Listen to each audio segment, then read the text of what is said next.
Welcome to the SGG Detective Agency. The agency is now open. And hope you guys are having a lovely Sunday on a gay lawyer Sunday, no less. Hope everyone's doing good. Hello, Boots. Hello, Sleepy. Hello, NSM. Hello, Gabe. And hello, Myers. Welcome, welcome, guys. Glad to see y'all. Thank you guys so much for being here. Yep, May is almost over. We are almost officially halfway through the year already. It's kind of blowing my mind, and at the same time making me hella depressed. Is it just me, or does it feel like the years just go, like, way quicker these days? But never mind that. I apologize about yesterday's stream. I had to close off the game because something happened, nothing serious. Now everything's fine. Hey, no problem. I'm glad everything's okay. I had assumed that there was some, like, internet stuff, and if you don't want to get into detail about it, that's fine. I'm glad everything's cool, though. No worries at all. Also, you know what? It's a day away, but we can go ahead and say it. Happy Pride Month, everybody. Happy Pride to my LGBT folks out there. I hope the coming month treats you very well and treats you safely as well. So, somebody suggested, why not have gay lawyer streams the entire month of June? Unfortunately, there's only so much gay lawyer that exists currently. Although, that could change come Friday. If I'm just gonna be huffing the copium here, that could change on Friday, hopefully. We'll see. Probably not. But yes, on that note, we do have a big week ahead of us. As I mentioned last time, I'm basically going to be streaming every single day this week from today to Friday. And I've got some fun stuff planned. We are going to have our usual Mystery Monday as well as P5 Royal. But we've got some special events this week that I think you guys are going to enjoy. For starters, on Tuesday, we're going to have a collab with a special guest, a new friend who will be joining us for the first time. I'm going to wait until the schedule comes out to reveal who that is. But I'm very excited to be playing with them, so hopefully you guys can tune in and meet our new friend.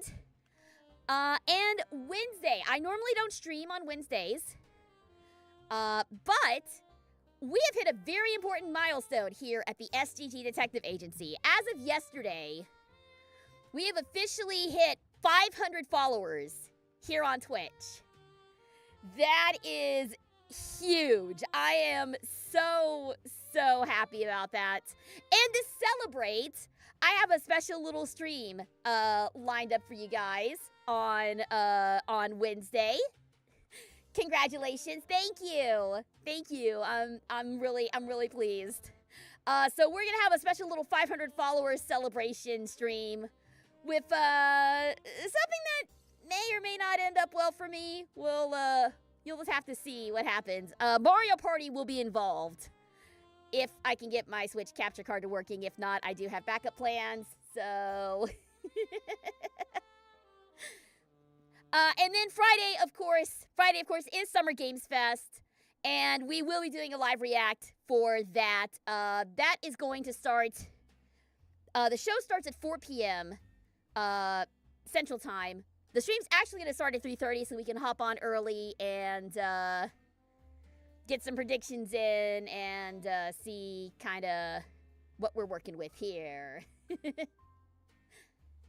Hello, SGG. Hi, Jonas. Good to see you. I've started my duty as a follower, and I've watched some episodes of 100 Girlfriends. There you go. Normally not a big fan of harem anime. Valid. But I really enjoy this. Karne is my favorite character. No, it's not just because I'm a fan of the VA Switch channel. Hey, I appreciate it, man. I appreciate it. I'm glad you're enjoying the show. And don't worry, season 3 is rapidly approaching, so there's gonna be plenty more girlfriends to love in the coming months. But with all that being said, with a look at the week ahead and everything, I think it's about time we get this investigation underway. So, if you guys are ready, I don't know why I bonked myself, thank you. If you guys are ready, let's go ahead and dive into today's investigation. Oh yeah, now my Switch capture decides to work, thanks. Appreciate that. There we go. Also, the YouTube side of things should be up and running. I think what happened is when I was using the, I don't want to say the old layout, but the classic SGG layout, I had not realized that I hadn't set that up for dual streaming on YouTube. So for the folks on the YouTube side, the VOD for the Saturday stream will be up tomorrow morning, with my sincerest apologies. I will get that fixed before the next Supersonic Saturday, so no worries. It is time for more clavier air guitar shenanigans. Our favorite. Oh god, that is loud. Alright. So, yes. We are in the midst of case number 3, Turnabout Serenade.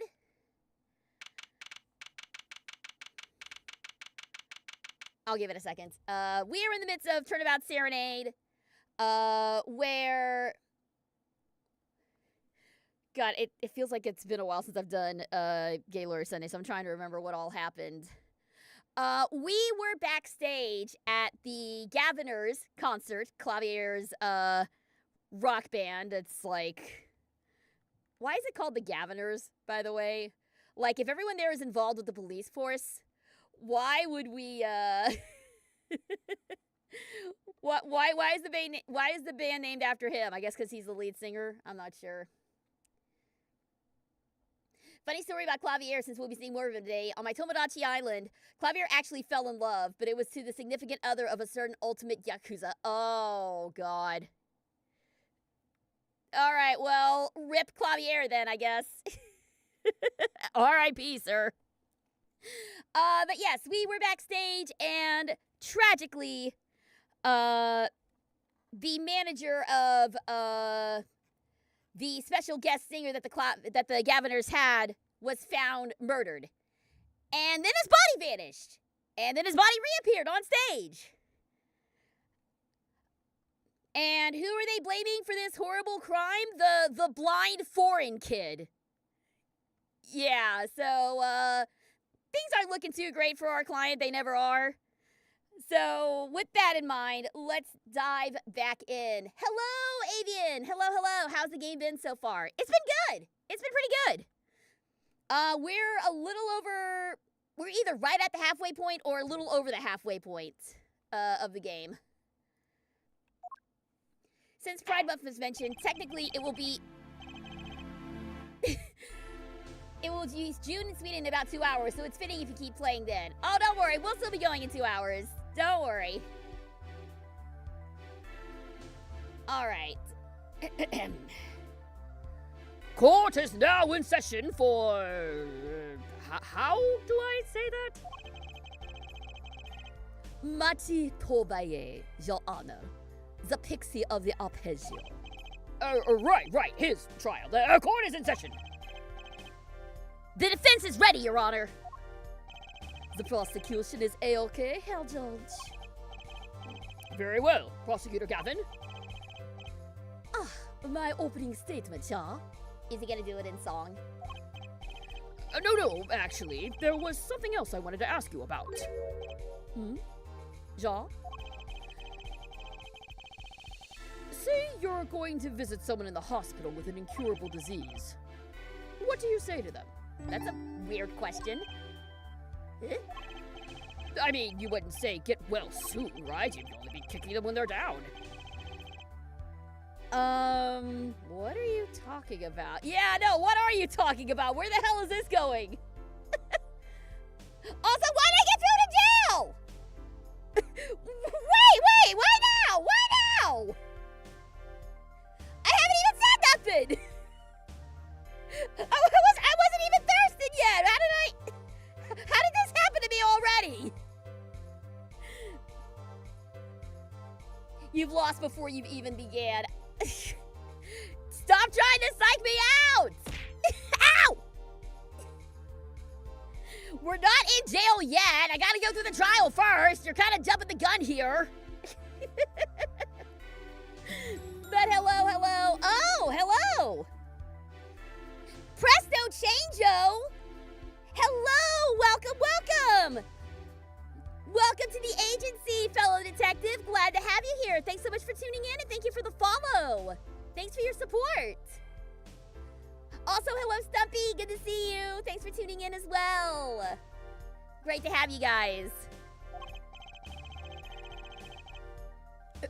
Well, actually, I'm going to visit someone who's terminally ill. Right after this trial. The Chief Justice's son. The Chief Justice? Who's the Chief Justice? What's up? Hello. Glad to see ya. Ah, yes, this case. The young boy fired a gun that could dislocate a grown man's shoulder. No, we will not be questioning that. Yeah. Unless this kid is actually top in the skies, there's no way. There's no way that he did this.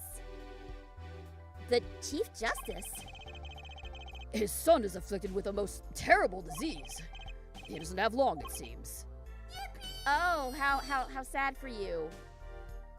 Who cares? Can we focus on the case at hand? So I thought I'd go pay him a visit. I thought saying something moving might be the order of the day.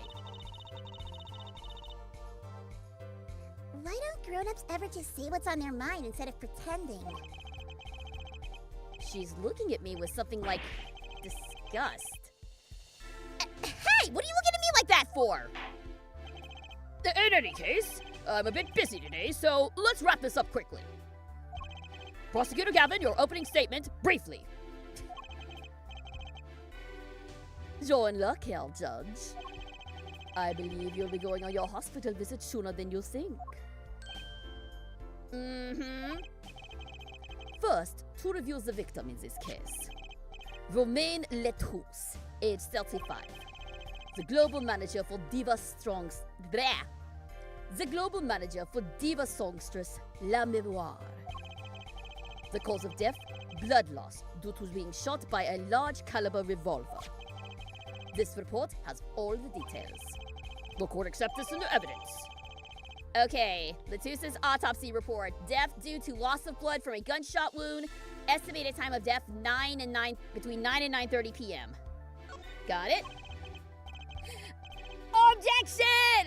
I object! That was objectionable! There is actually... there is a precedence for, objecting for a witness being too talkative. It was made fun of in Phoenix Wright when Old Bag just wouldn't shut the hell up on the stand, and Edgeworth was like, I object to the witness's talkativeness. That is actually something you can do in court, so I understand. Disclaimer, I am not a lawyer. Please do not take any legal advice from me in any form or fashion. Thank you. Your juicy voice is a great Wendy Lee impersonation. Oh, well, thank you. Appreciate that. 45 caliber? That's quite large, isn't it?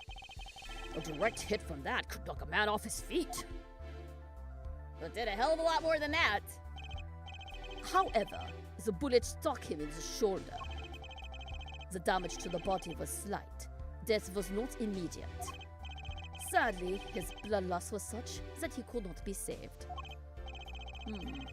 I suppose the victim's condition could have been much worse, considering. Alright, victim shot in the shoulder in La Mémoire's room. 2 shots were fired.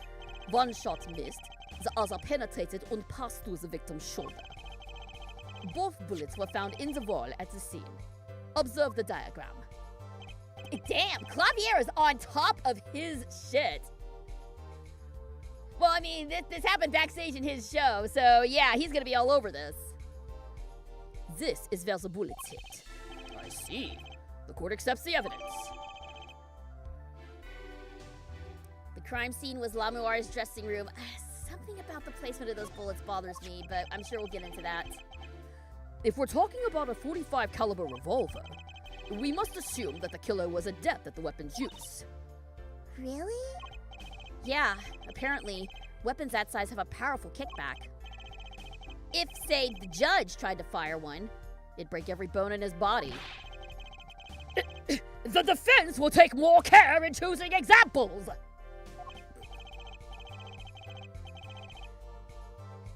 As I was saying, the victim was shot backstage in a dressing room. This dressing room has only one entrance, this door. That does seem to be the case, yes. However, there were witnesses who heard the gunshots. He's talking about you and Emma, huh? Yet when the witnesses entered the room, it was empty. Save for the victim's body, of course. But that's impossible! Exactly. This murder was impossible. For all but one person. One person? That is, of course, the defendant, Machi Tobae. Only this defendant could have committed the crime? But how?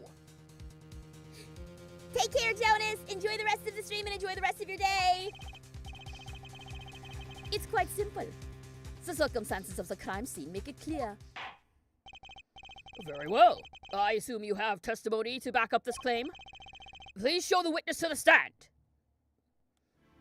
Oh, Emma finally takes the stand. She didn't take the stand last time, did she? In Turnabout Corner? I don't think she was ever brought in as an actual witness. Hello, 14 Rings. Welcome, welcome. Thanks for tuning in. Your name and profession, please. Emma Sky. I'm a detective for the police department. I was on security detail at the concert forum that night. Objection! Emma seems tired somehow. Hello, Brayden. Welcome, welcome. Thanks for tuning in today. Welcome to the agency. Security at the concert, you say? Some security I was. Couldn't even stop a murder. Now don't blame yourself. Things like this happen. I've made even bigger mistakes in my career, you know. A judge should not be admitting to that! A judge should not be admitting to that! Sir! You're not beating the senile allegations today, are you? Emma will be taking over for Gumshoe. No, I mean, I'm glad that Emma's here, but no! I want Gumshoe! My boy!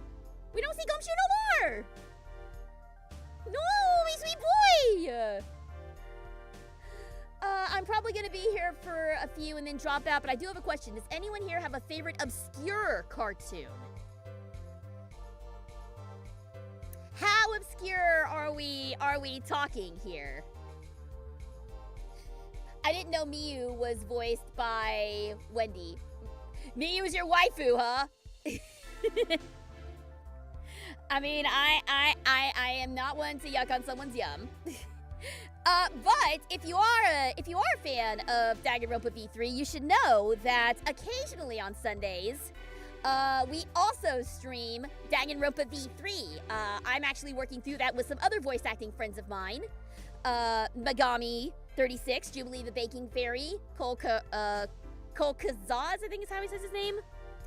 Along with Luna and Ailsong, our other friends as well. Hopefully we'll be able to do one of those later in June. It's a very, it's not a regular occurrence, but we are working our way through it. So if you are a Danganronpa fan, stay tuned. We might be doing another Danganronpa V3 very soon. Anything that's obscure to very obscure. That's not very helpful criteria there. Obscure cartoon. What would be? I'm just trying to think back to like weird stuff that I watched as a kid that no one else heard of. I don't know. Most of the stuff that I saw was pretty mainstream stuff. Can you try to impersonate me? Sorry, but no. I actually Miu's actually voiced by Jubilee in our little playthrough. I'm not gonna be doing her line. She's a little much for me. Does Captain Planet count as an obscure cartoon? I mean, I guess that counts. Oh, I've got one. How about Cyborg 009? I don't know if anybody remembers that particular anime. It came on, like, for only a few weeks on Toonami, but I thought it was really, really cool. So I think that's probably the one that I would go with. There were just so many weird character designs and weird powers associated with that show. It was really cool. So yeah, I'll go with Cyborg 009 for my pick.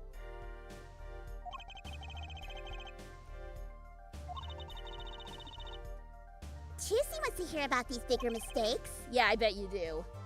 In any case, because you were on security details, the crime was quickly discovered. And we were able to identify the killer. She's not happy about it. Also, I'm gonna hop out of... Ah! Nope! Wait.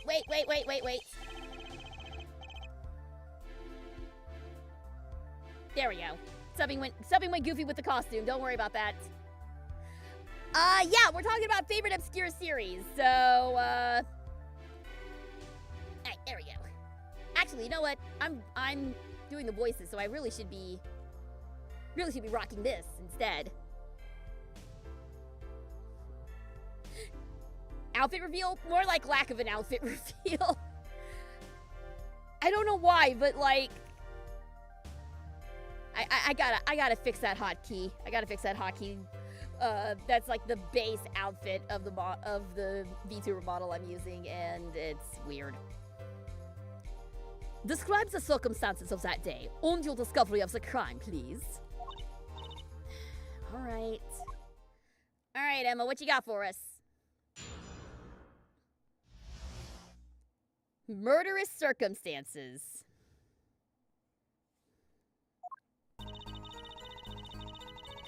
The night of the murder, I was on security backstage at Prosecutor Gavin's request. Only people involved with the concert in some way were allowed backstage. At the beginning of the third set, I heard shots. I went into the room filled with blaring rock music and found the body. I examined the scene and determined that only the defendant could have done it. Ooh. Just straight up, huh? It was lucky that the detective was the first on the scene. But that door was the only way out of the room, right? Yeah, pretty much. Then Juicy doesn't get it. How can they say that Machi did it? Looks like we need a bit more information. Very well. The defense may begin the cross-examination. All right. Let's see what we can piece together here. The night of the murder, I was on security backstage. Let's find out a little more about that. Hold it! The night of the murder was the night of the concert, yes? That's right. What was the detective doing on security detail, might I ask? If it was only a concert. My thoughts exactly. But orders are orders, even when they come from rock gods. Prosecutor Gavin? Ja, allow me to explain. I smelled something that day, you might say. The stench of conspiracy. That day at the concert hall. Conspiracy? Well, isn't it obvious? Mine keys! That whole morning, night, the whole day was ruined! And it's all because somebody stole mine keys! I couldn't drive my hog to the show, I couldn't open my guitar case. Very he goes again. Question time over. I'm gonna get some rest for a long week. All right, take care, 14. Thanks so much for tuning in. Isn't it possible he simply misplaced them? Misplace them! Misplaced items don't just wander into a murder victim's hand on their own! What's this? Prosecutor Gavin, if your keys were in the victim's hand, that makes you a prime suspect! Oh, there we go.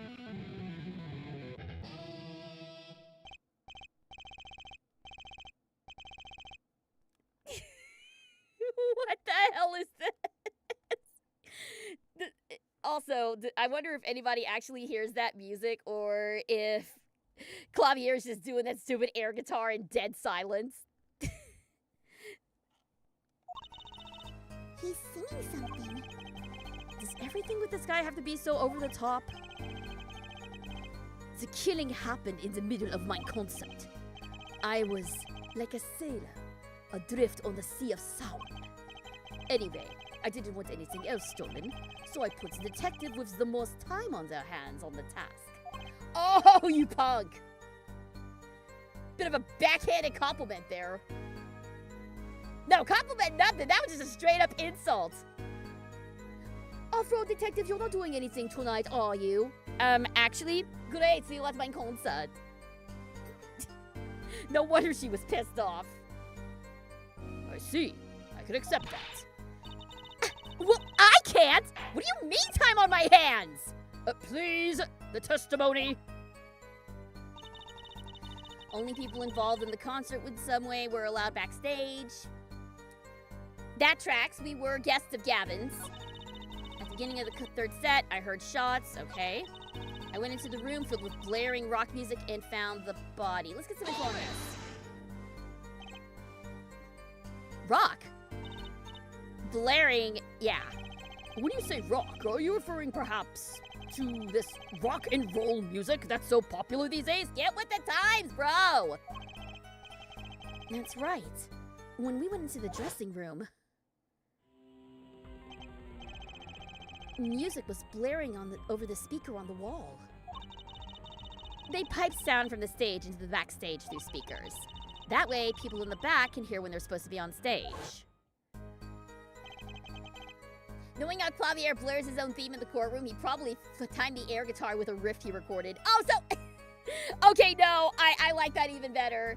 I like that even better, that he just has, like, a little friggin' MP3 player just ready to go with the song. What a dork. I love him. Did it have to be so loud? You don't listen to the governors with your ears. You feel it with your entire body and soul. I always have the backstage monitors at full volume. When we walked in the room, the band was playing Guilty Love, I believe, making it easy to determine the time of the crime. If you could hear that music playing, then everyone on stage for that song has an alibi, including myself. Anyway, I closed off the scene and started my investigation. I examined the scene, determined, all right, now how did you make this jump in logic, ma'am? How could you know something like that? As I said, it was clear from the circumstances. Listen, we know there was only one exit from the room. That door. The small window only opened a tiny crack, and I was standing in front of that door. So how could the killer have fled the scene? There's only one possibility. The air vent. Oh. Objection! But that air vent was too small! Who could possibly... Ding! Exactly. There's certainly no way you could get through, nor me. The only one who could fit through was a child. A child? Remember, access to those rooms was limited. Only those involved with the concert were allowed. And of all the people involved with the concert, only one is small enough to be considered a child. Defendant? the pixie of the arpeggio flitted up towards the sky and disappeared from the scene of the crime. Objection! But that's just conjecture! Oh, there was no other way out of that room. You were there. You should know, Herr Forehead. And there is another vital piece of evidence. Evidence? What? Marks were found on the air vent grill. Traces that it had recently been opened. We didn't see anything like that. Wait, what? And something else was found, quite clearly. The defendant, Machi Tobae's fingerprints. And you're waiting until now to tell me this? Order! Order! That air vent was the only way out of that room. The defendant's fingerprints were found on the grill. Well, Herr Forehead, what fairy tales does this suggest to you? Only one could pass through that vent, that doorway to heaven. Nice song reference. Actually, the actual song is Stairway to Heaven, not Doorway to Heaven, but yeah, you get what I'm saying. And that one is our pixie.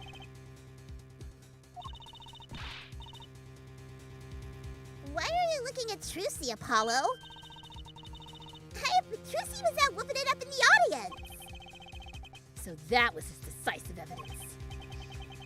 Quite decisive indeed. Now I believe that's enough of that. The prosecution has a rather convincing case. The only way in and out of that crime scene was watched, making the defendant the only one who could possibly leave the scene. Simple and decisive. Ugh. Also, my double as knocking on heaven's door reference. Ooh, I like that better, actually. I like that better. I believe we've heard enough to determine our verdict, even if I wasn't in a hurry to make a hospital visit. I'm sure the Chief Justice will appreciate the gesture. Unfortunately, we have no direct witnesses. Fortunately, the criminal left decisive evidence for us. That will have to be enough. It can't be over already! Very well. I believe this trial is finished. If the defense has no contradicting evidence, The prosecution has presented our proof, clear and plain. If you have contradicting evidence, it had better be clear and plain. Apollo, you got us on the ropes already. We better come up with something quick. I know! Think, what can get us out of this? We need evidence or a witness or something that can prove Machi is innocent beyond a doubt. Without that... Mr. Justice, do you have contradicting proof that could overturn the prosecution's case? If you do, you had better tell us about it now. This is it. And so soon. If I mess this one up, it's all over. The court wants contradicting proof? Well, lucky for us, we've got a siren on our side. Prosecutor Gavin, you claim that there were no witnesses to this crime. Are you absolutely sure? Absolutely. I'd swear it on my career as a prosecutor. And on my million-seller hit song, Atukanin My Love. Here he goes again. Oh, that's too bad. Because there was a witness. Oh, really now? But how did you come to possess knowledge the prosecution clearly does not? Because I'm the only one in the world who knows this. Ah, the dying words. What's going on? I just talked to him and now... He's alive! Mr. Latos! Can you hear me? So cold. With this... You're cold. Don't worry, you're gonna be fine. Help's on the way. Hang in there, Mr. Latos! Tell me, who was the witness? Witness is...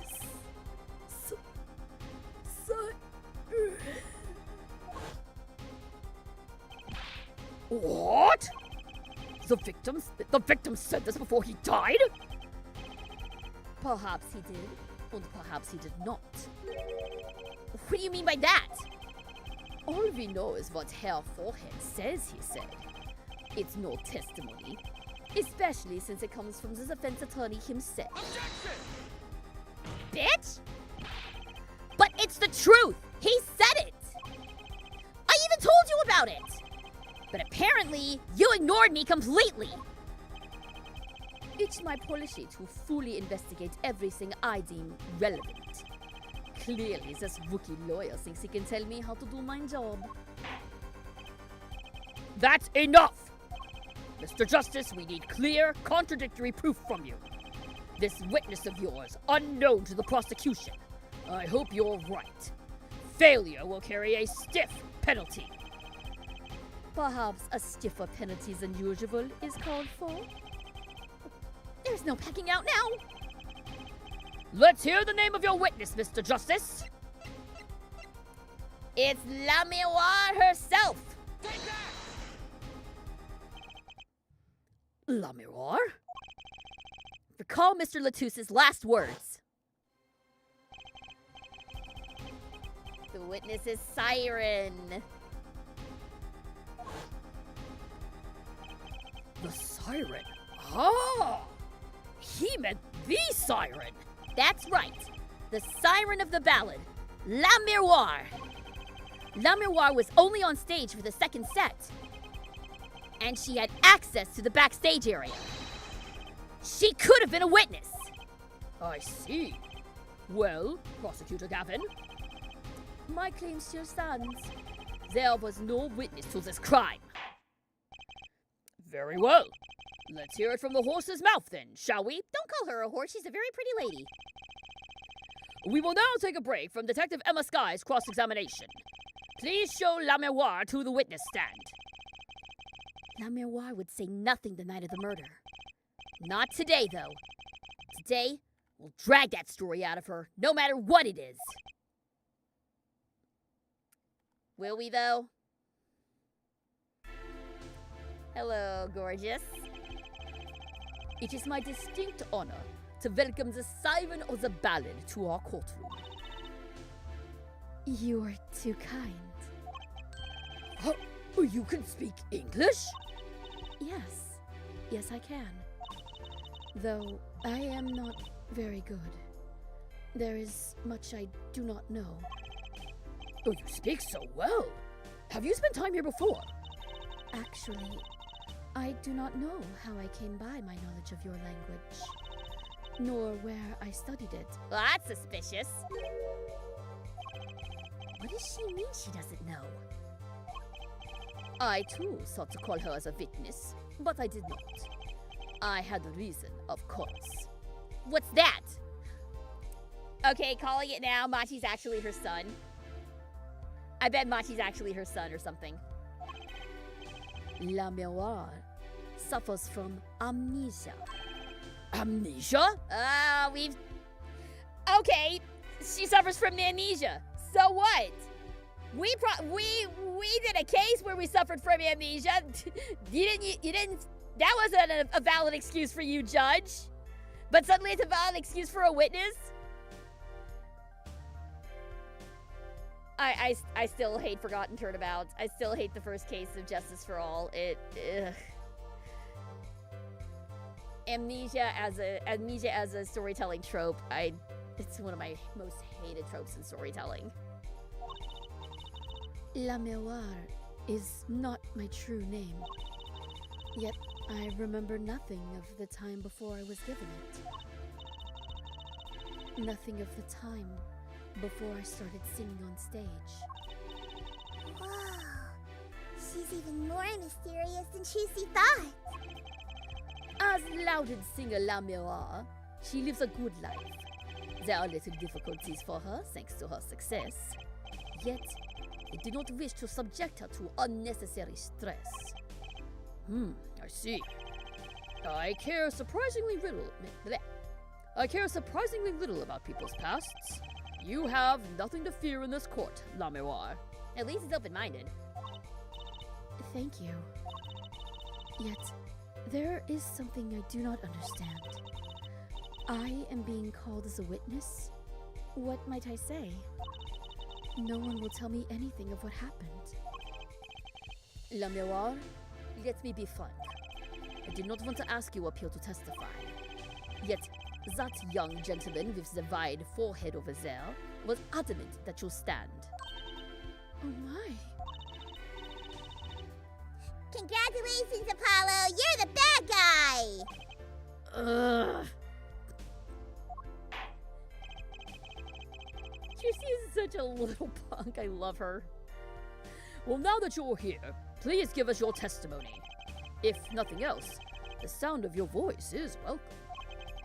Tell us what you saw the night of the crime. All right. Let's see. Let's see how she's gonna deflect this. As for what I saw nothing. That night, I was invited to sing on stage, and this I did. I did not return backstage after the second set. Then I was led by the police to Mr. Gavin's dressing room and told to wait there. That was when I learned that something had happened, but I wasn't told the details. I must say, you sound wonderful just testifying. I hope he was too distracted to hear what she was actually saying. There you have it. She saw nothing that night. Now we can only pray that the defense has the sense to admit defeat and refrain from detaining her here any longer than need be. Wow, you just got better, Apollo. Way to go! And everyone dogpiling Apollo Justice continues. Was Phoenix bullied this badly? Like, for some reason, I don't remember Phoenix getting it quite this hard from everybody, but Apollo just keeps getting dogpiled by everybody. I mean, yeah, Maya ribbed him a little bit, but I don't remember Maya being quite as brutal as Trucy is. Very well, Mr. Justice. Keep it short and sweet. La Miroir wouldn't talk to me the night of the crime. She must know something. I've got to find out what. All right, well, I know something. I know we can prove one of her statements false. I saw nothing. That night, I was invited to sing on stage. I did not return backstage. All right. If you didn't return backstage, how'd your brooch end up in the murder scene, madam? I don't know how to say it in Brazilian, but I'll sure as heck say it in English. Objection! Objection! I'm sorry, La Miroir, but I'm having trouble believing you. You remember this brooch, do you not? Why, that's La Miroir's. She was wearing it for her song. Care to add that to the testimony, Prosecutor Gavin? What? This brooch was found after the murder took place. At the very scene of the crime! What? La Miroir, how did your brooch get backstage if you did not go there yourself? And, as Prosecutor Gavin has just told us, you had been wearing it during your performance that night. Oh, okay, it's kind of cute that her mask flips up. A bit reminiscent to Phoenix, actually, with the mask when he was sick. What is the meaning of this? La Miroir, please explain. La Miroir? Oh, she's sipping in the Brazilian. She says English is quite difficult. That trick's not gonna work here.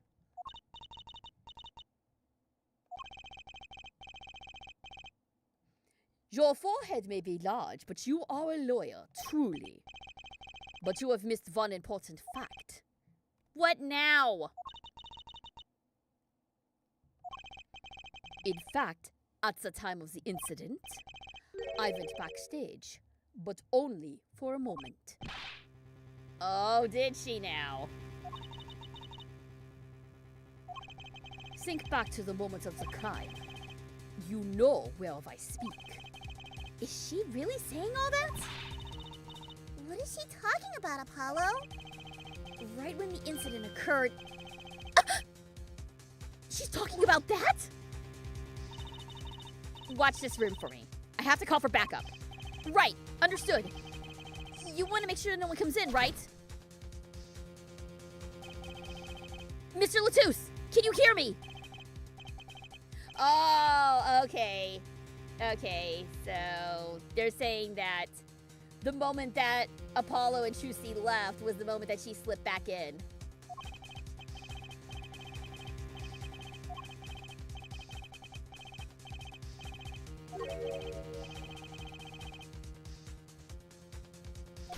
Yeah, we really have seen this flashback a lot.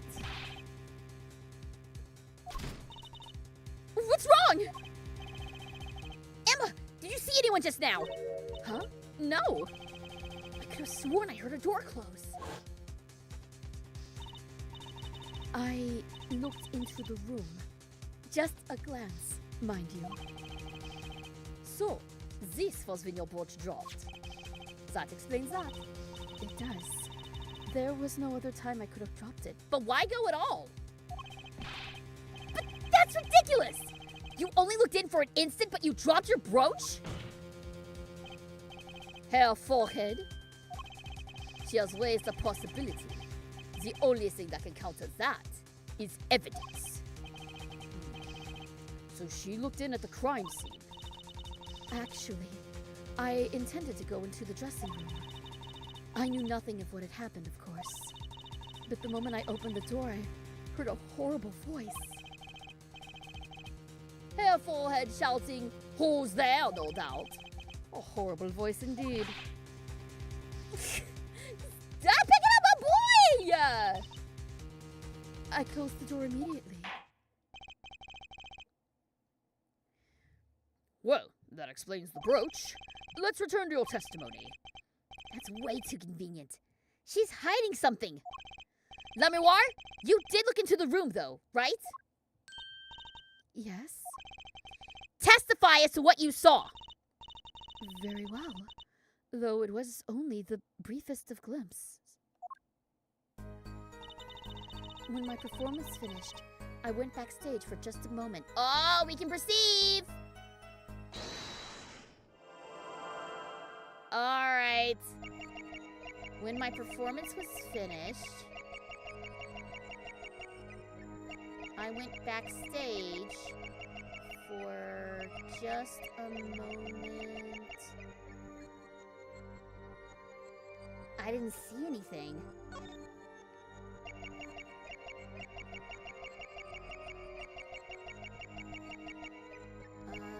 When my performance was finished, I went backstage for just a moment.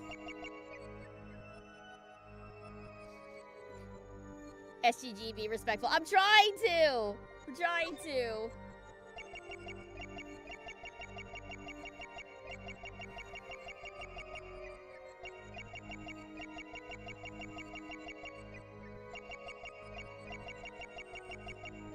Okay, I didn't see anything in the eyes.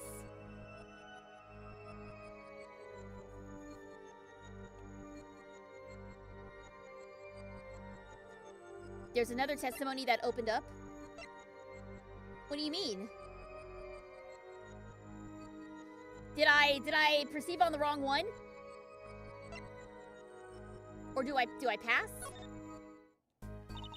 When my performance was finished, I went backstage for just a moment.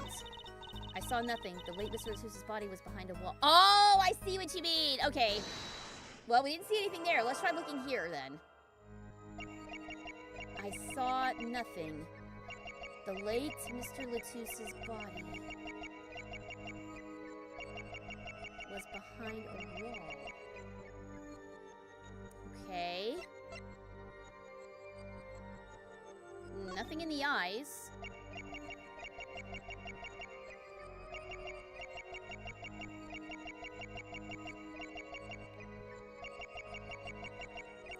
Her lips stopped moving. Wait, did... Her lips stopped moving for some reason. I saw nothing but like... Oh, do you see that? Do you see that gulp? Do you see that gulp? Oh, that's good. That's good.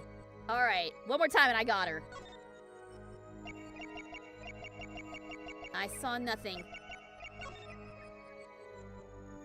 Gotcha! Got her!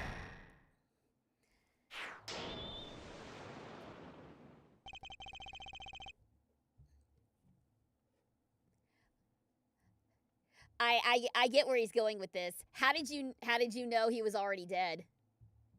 Or something like that, right? The late Mr. Latusse's body, you say? Yes. You know something more about Mr. Latusse's death than you're saying. What?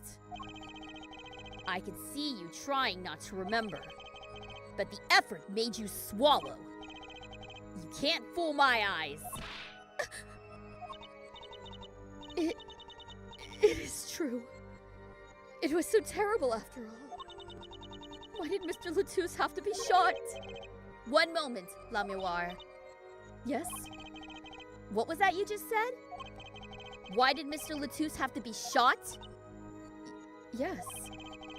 She was hiding something. I knew it. How did she know he was shot? La Miroir, I'm afraid you haven't realized it, but your words just now contradict your testimony. You just got Jessica Fletchered! How could that be? Take this! La Miroir contradicted her own testimony. And I have the evidence to prove it. Information concerning the crime to be restricted to police and reduced part. Yeah, because nobody else knew about that. So how did she know about it? Take that! Tell me, La Miroir, how did you know he had been shot? Well, Immediately following the incident, a gag order was placed on the scene. This is the document proving that. In your testimony, you told the court, no one told me anything about the incident. Furthermore, you testified that you had seen nothing. Yet you knew Mr. Latousse had been shot. How could you have known?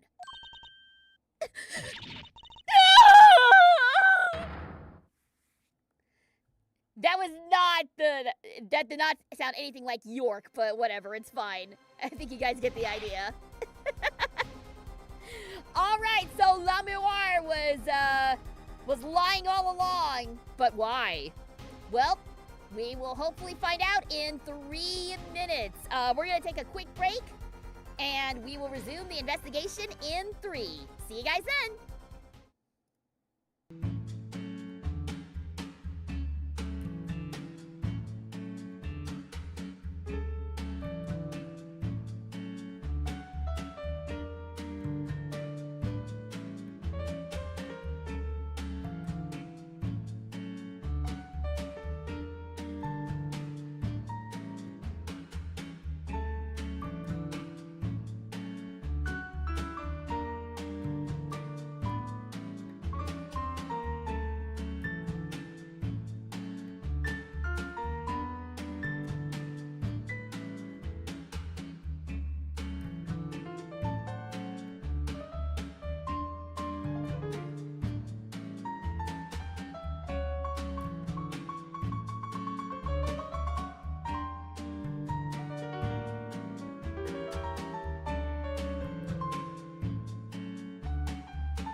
welcome back. This is rather dire music to come back from a break to, but welcome back, everyone.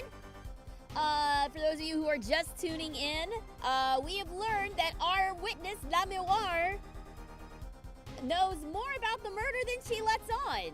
Why keep it a secret? Let's find out. La Miroir! You aren't hiding something from this court, I hope.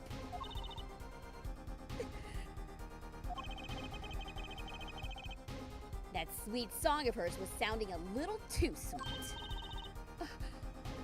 Now I remember. Please, allow me to add to my testimony. Of course. All we want to know is the truth. She looks kind of pale, huh? She saw something. I know it. Even the victim said so. All right, what did you actually see? I saw bullet holes in the wall, and I knew Mr. Latouche had been shot.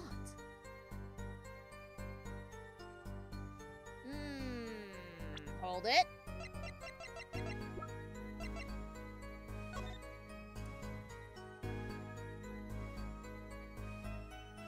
She couldn't have seen the bullet holes, though. Look at where they are in relation to the doorway. She couldn't have known. Yeah, because his body was behind a wall, first of all, and then the bullet holes were over here off to the side. If she really did just poke her head in and pop out again, then she would never have seen the bullet holes. Yeah, no, this is bunk. This is total bunk. Objection! Objection!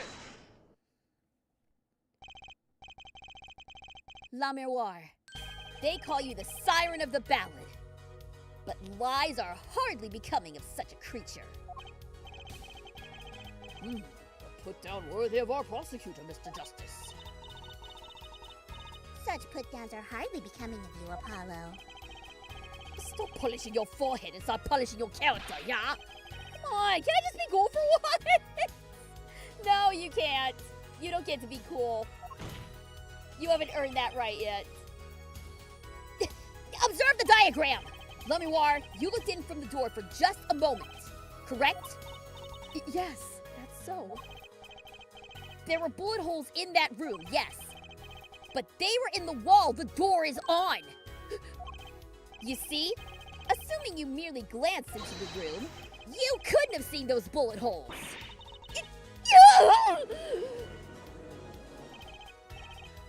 La Miroir, Yes? I'm afraid the defense has raised a good point. It appears you've been holding back something. And I must tell you what it is that I saw? Yes. The happenings in this trial are being recorded, and I'm certain it will be on the news in Virginia. You understand your reputation is at stake. It falls to you to avoid tarnishing it. Personally speaking, I still believe that cross-examining her will yield us absolutely nothing. But she knew how Mr. Latouche died, and he named her as a witness. You must have seen something, La Miroir. Very well. La Miroir, please continue your testimony. Very well. I shall.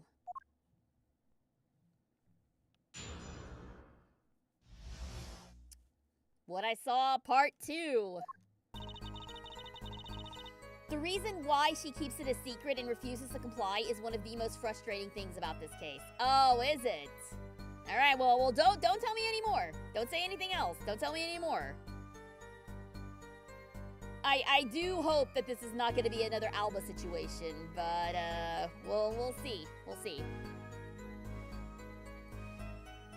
Isn't the mythology of sirens all about lying and manipulating sailors to a watery grave? Yeah, in that regard, it's actually a pretty apropos description of a siren. I was on my way from the stage to the backstage exit. There was something like a little window in there. That's how I saw it. There were 2 shots.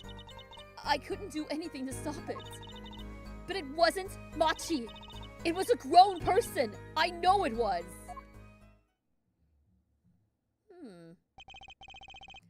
So you did witness the crime. And the killer was a grown person, you say? This is my first time hearing this, I assure you. Nice play, Herr Forehead. Very well, Herr, Mr. Justice. You may begin your cross-examination. Great going, Apollo. You were right about La Miroir. What's wrong? You don't look too happy. This whole thing smells fishy. That's what's wrong. Hmm? A grown person.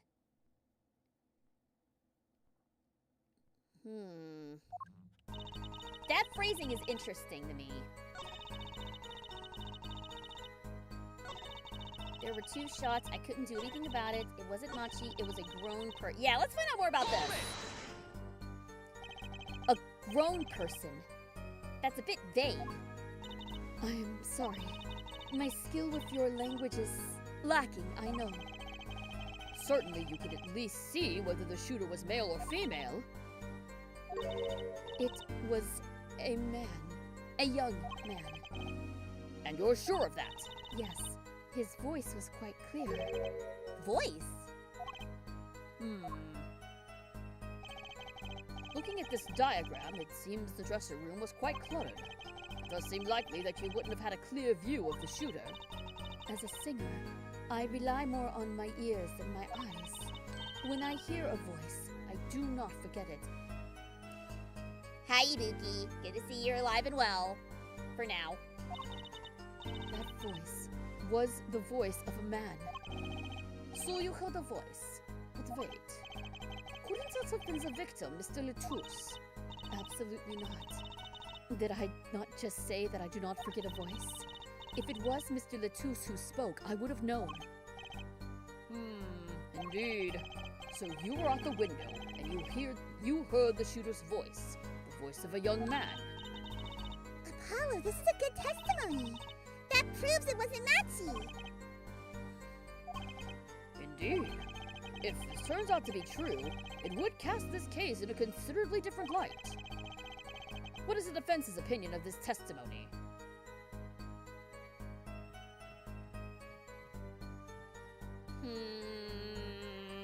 Something doesn't bite here. Something doesn't track. Something doesn't track here. Who else could have been in the room? Hearing Clavier call Apollo Hair Forehead reminds me of what I made him nickname Gundam on my Tomodachi Life Island. Clavier calls the Supreme Overlord of Ice Hair Hamster. I love it! A+ nickname, very good. I approve. I'm gonna say it's contradictory. Though it pains me to say this. There's something about Lamoir's testimony that rings false. Bravo, Herr Forehead. Your code is an assault. I'm sure you remember what the problem is as well as I do, Gavin. As has been established, no grown man could pass through that air vent. Yeah, that's what I was gonna say. The air vent is there was no other way anyone else could get in that room. He couldn't have fled the scene of the crime.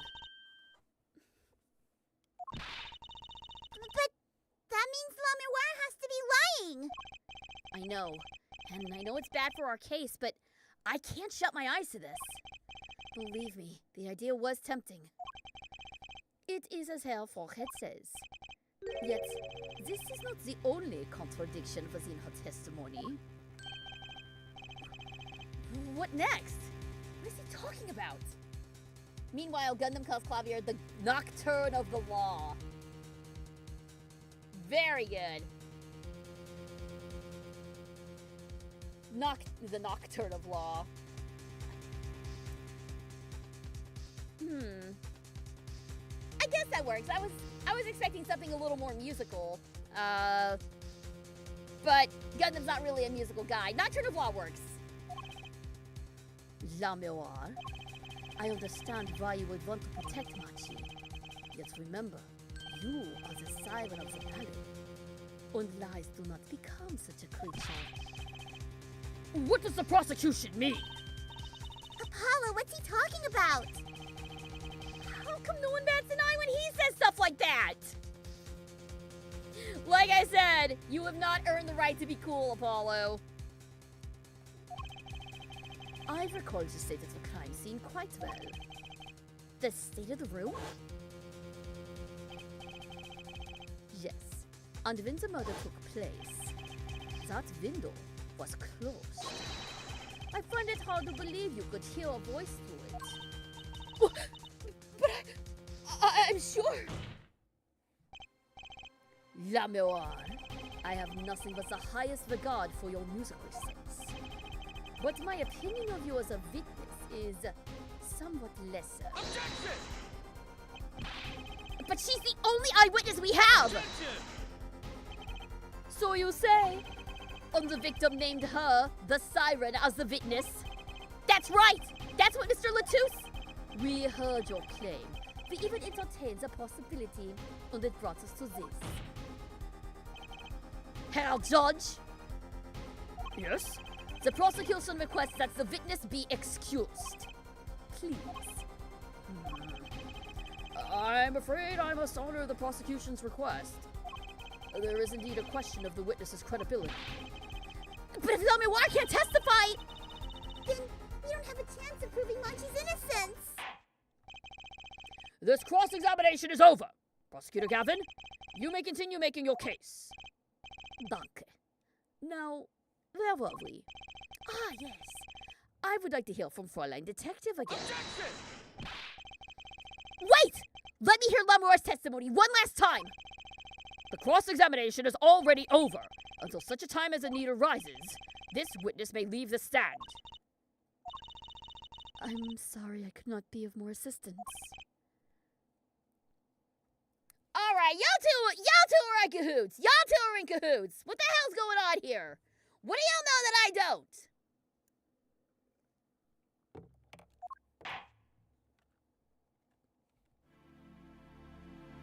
Damn it. There goes our chance. Ah, at last. Back to the real trial. Ready, Herr Forehead? I hope I didn't just miss my only chance. Fräulein Detective, how far had we gotten until we were so rudely interrupted? Don't ask me. I dislike saying the same thing twice. And I never repeat a song for an encore. That's literally what an encore is, you dolt! If you would, Miss Skye. I believe I was saying that the only way Mr. Latouche's killer could have escaped was through that air vent on the ceiling. Ah, yes, there was only one door in the room. And a witness, you, were standing in front of it. That air vent isn't very big, see? It kind of limits the people who could possibly get through. I certainly would have a difficult time. You sure would. Not that you would have been there in the first place, though. Remember, the whole backstage area was off limits to people not involved with the concert. The only ones who meet the conditions for our killer is the defendant. A virtuoso performance. I couldn't put it better myself. She does state a clear case. Though reading the report, something caught my eye.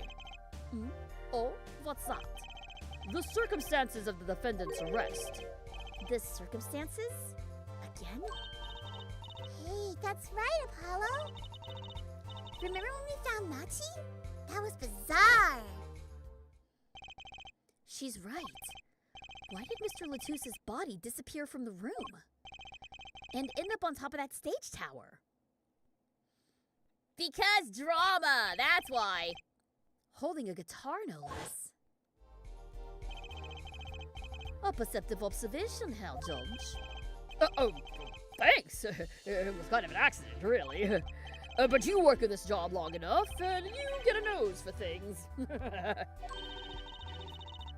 The judge sure seems pleased with himself. Very good, Fräulein Detective. Perhaps you can tie it all together for us. Why was the body moved? And how does that lead us to the killer? Alright. What's your explanation for this nonsense? I believe Machi stole the body because of some lyrics. He moved the body to match La Mémoire's song. No one in this country had a motive to kill the victim, and Machi practically left his signature at the scene. All of this evidence clearly points to the defendant. Does it though? Lamoir's song? Yeah, the Guitar Serenade. You noticed it's code too, did you not? It's code. All the events that day followed the lyrics to our song.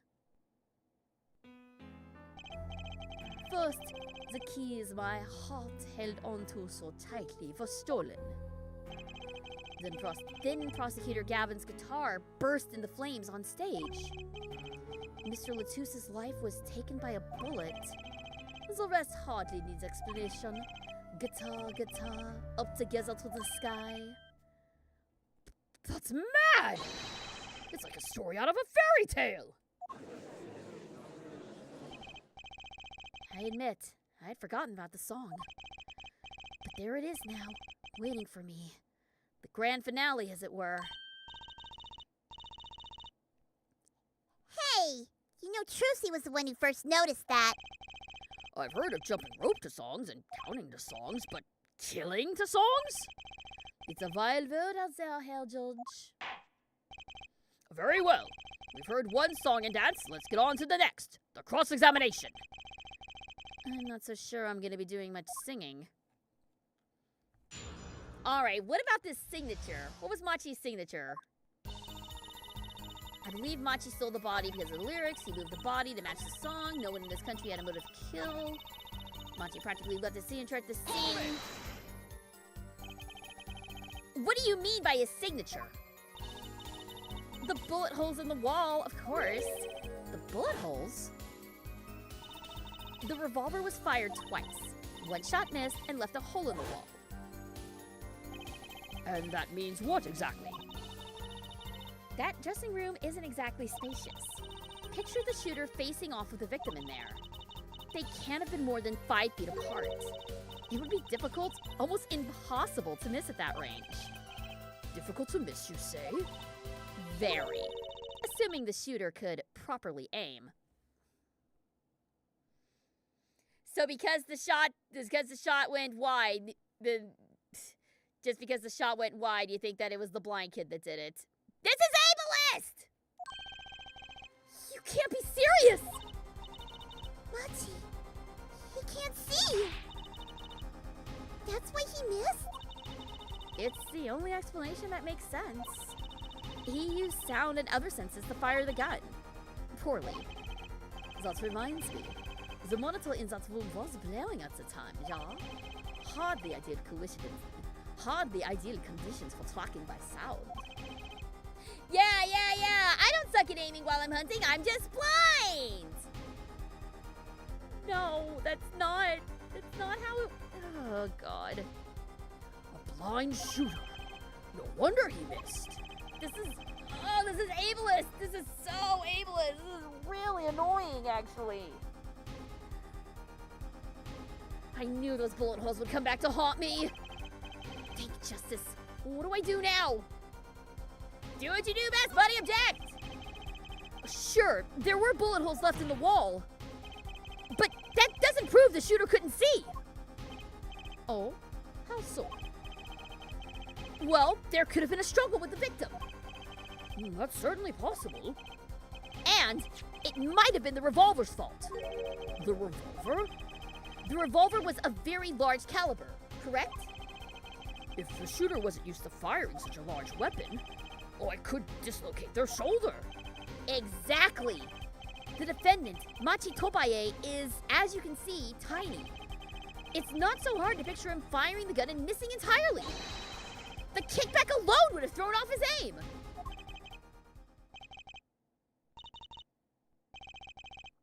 A convincing argument, to be sure.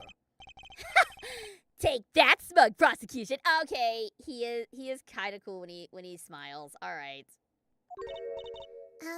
Apollo. Huh? What? That bit about Machi being tiny and the gun throwing off his aim? Aren't you kind of, admitting that he did it? Oh. Womp womp. It doesn't matter why he missed. What matters is that the shooter was, without a doubt, the defendant. Even the defense seems to agree on that point. He got us! Cripes! I really put my foot in it this time! But let's get the facts of the matters on the record. If you would, Fräulein Detective. Very well. The witness will add this to our testimony. Right. From the state of the crime scene, I conclude the shooter was blind.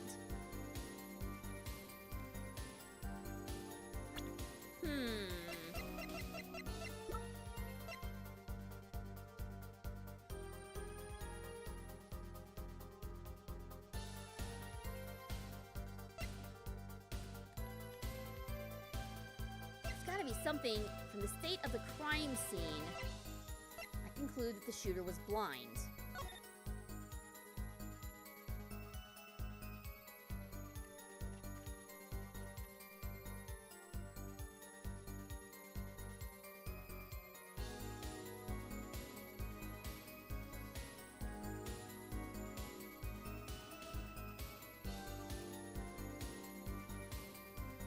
I'm honestly not seeing this. Would it be...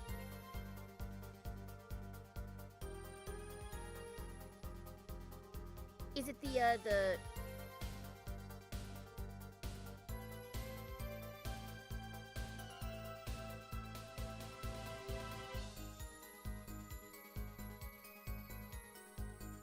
Wait a minute! Wait! I think I get it.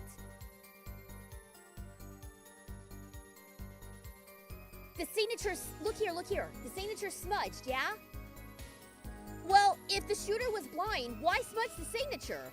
They wouldn't even know that the signature was there, right? The only reason he would smudge the dying message was to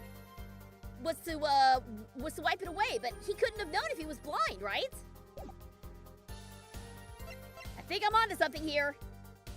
Objection! Objection! The prosecution holds that the shooter couldn't see. A scientific conclusion based on a thorough examination of the crime scene, yes. Apparently not thorough enough. I have a certain piece of evidence that completely overturns your claim. What? This is that evidence! The photograph of the crime scene? I don't care much for the smirk on Prosecutor Gavin's face, but this is no time to think twice. Time to press on! Yes, Your Honor, the crime scene. There's something in here that decisively contradicts the prosecution's point. Then perhaps you would best show us something. Get your finger out of the breeze and put it to good use, yeah? Excuse you, sir? Very well. Show us what you're talking about, Mr. Justice. The contradiction at the scene of the crime is... His dying message! Take that! The contradiction is right here! The smeared bloodstains! I thought it was just my blurry vision. But it really was blurry. The way the victim's hand is raised above his head. Much like a gesture I've seen many times in this court. It's almost as if he wrote something? Oh! Juicy gets it! At least, she thinks she gets it. Get what, Fräulein? When Mr. Latouche was shot, he tried to write something. And what else would he write but the shooter's name? And what else would he write it with but his own blood? Pretty good, huh? Thanks for making my point for me. Yes. In fact, that's what I think happened here. That does seem to be a distinct possibility. The victim wrote the killer's name? It's certainly a logical conclusion. Rat! Trucy just wishes it wasn't rubbed out like that. Of course it's rubbed out. If I were a killer, I certainly wouldn't want to leave my own name behind. Neither would I.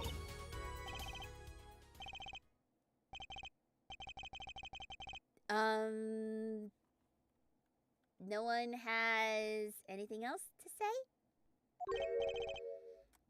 About what? Oh my god, everyone in this courtroom's a moron! Except for Trucy. I really, sometimes I really do think they should have gone with the what if scenario and made Trucy the lawyer instead of Apollo. The prosecution accepts this. You agree this was the victim making an attempt to record the name of the killer? And that the killer tried to rub the name out? What's your point? What's my point? Let me ask you this. How did the killer know the victim was writing their name? Well, Mr. Latouche was writing something in blood. Once the killer saw what it was... Ding. Wait. Once he saw what it was? But what did you just testify about the shooter? I said they were blind. Ugh! Yet the crime scene itself contradicts that. The killer had to have been able to see. Why would they rub out the name in blood otherwise? May I remind the court that the defendant Machi Tobaye is blind. He couldn't have been the shooter. Impossible!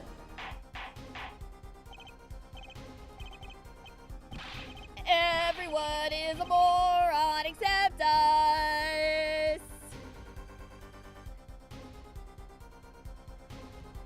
Oh, hey, here comes Stumpy with his favorite thing, a contrary opinion. I'm kidding, of course, Stumpy. I think the killer wrote the name and then Latouche wiped it away. I think that might be a twist later on. Ooh, actually. You know what? You think Latouche was trying to protect his own killer? I'm willing to accept that as a hypothesis. Let's see if you're right. Please explain to me what this all means! I mean, looking at this photo, it seems quite clear that the shooter could see. Yet up until now... It seems I owe the court an apology. Hmm? The governors are a band with law enforcement ties. Yet a murder occurred during our concert. Apparently, this caused some confusion over jurisdiction. As a result, some reports were not filed in an entirely timely manner. If this motherfucker pulls an updated autopsy report, if he pulls an updated autopsy report out of his ass like Edgeworth did, I am gonna reach to this monitor and kick his ass from here to Virginia! You cannot pull this trick on me twice! You can't do this to me again! I'm not sure I like the vibe I'm getting here. Hey, Apollo, look at him. Why is Prosecutor Gavin all relaxed and smiling like that? Like he knows something we don't. And he's about to tell us. I've got an idea. Let's rock! With these documents.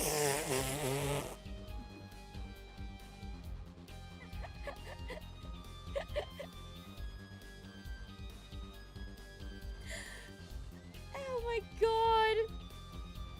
What's wrong with these documents? Loser. Okay, you know what I love? Let's just be real here. Clavier is as much of a loser as Apollo is. But he gets away with it because he's hot and he has a hot accent. That's the only reason Clavier's able to get away with this. If this case proves nothing else, it proves that Clavier is just as much of a loser as Apollo is. And I love that for him.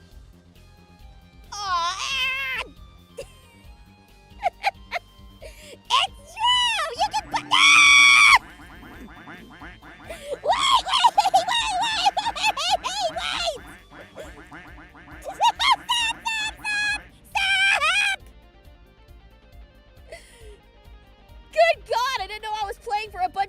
understand. Jesus. Sorry. But before that, you're mean to most of the characters in this game. Well, they deserve it.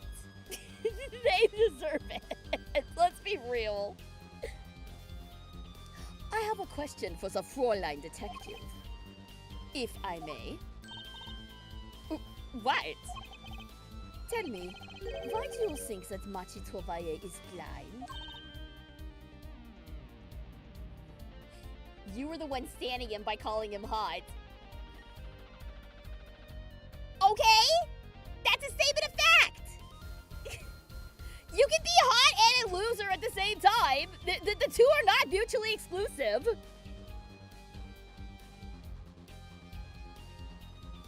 Huh?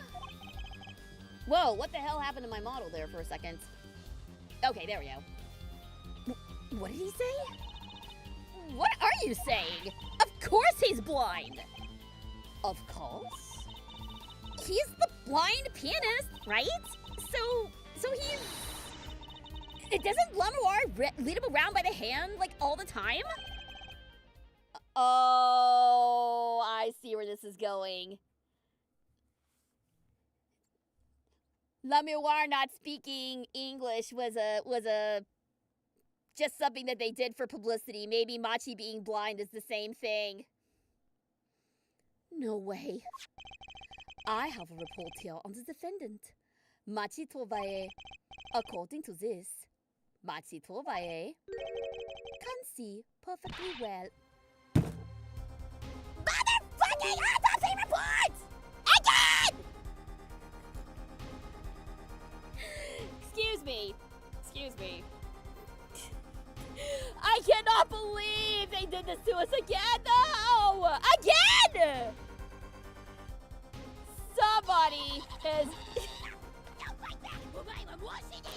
Somebody has been taking pages out of the Von Karma playbook, I see. Someone's been taking pages from the Demon Prosecutor playbook. You asshole! What?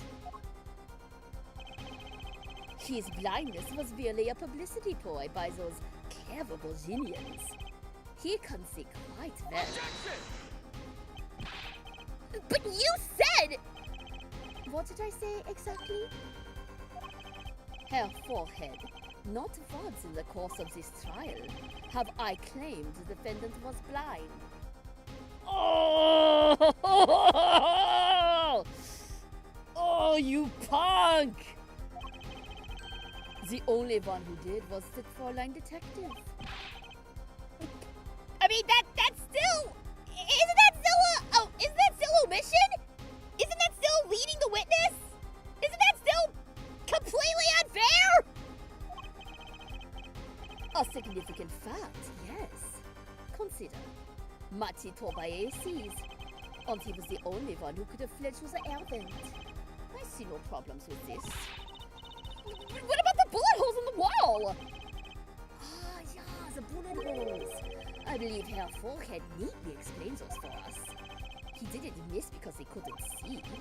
It was a kickback from the .45 caliber revolver. A simple accident, in other words. Oh, damn it, shut up. How's that? I'm afraid your objection has just thrown off a brighter skies. Gavin, you can't have it both ways. The killer was blind, must have been the blind kid. But the killer couldn't be blind. Well, yeah, it was the same. Hang on a minute. All right, you know what? You know what, you punk? I'm gonna put you to the test. I'm gonna put you to the test right now. Give me the whole transcript. Give me the transcript. Come on, give me the transcript. Oh, it doesn't go back all the way! Damn it! Okay, chat, guys, fellow detectives, I'm gonna need some video receipts here. I need y'all to go back and see if he actually said if he was blind or not, because I feel like he must have said it at some point. He must have. The court transcript doesn't go back any further than this, but I'm so pissed off. Ah! Someone give me the video receipts on this. I need video receipts from this. Stat! This is where the real fun begins. Have full head. I already screamed once. I'm not gonna scream again.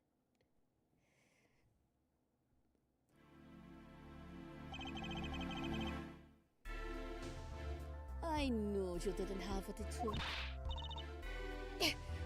You jerk! Just what was I in here for? Comic relief? No wonder Emma hates him. Yeah, apologize! Oh, sorry. That's no way to apologize!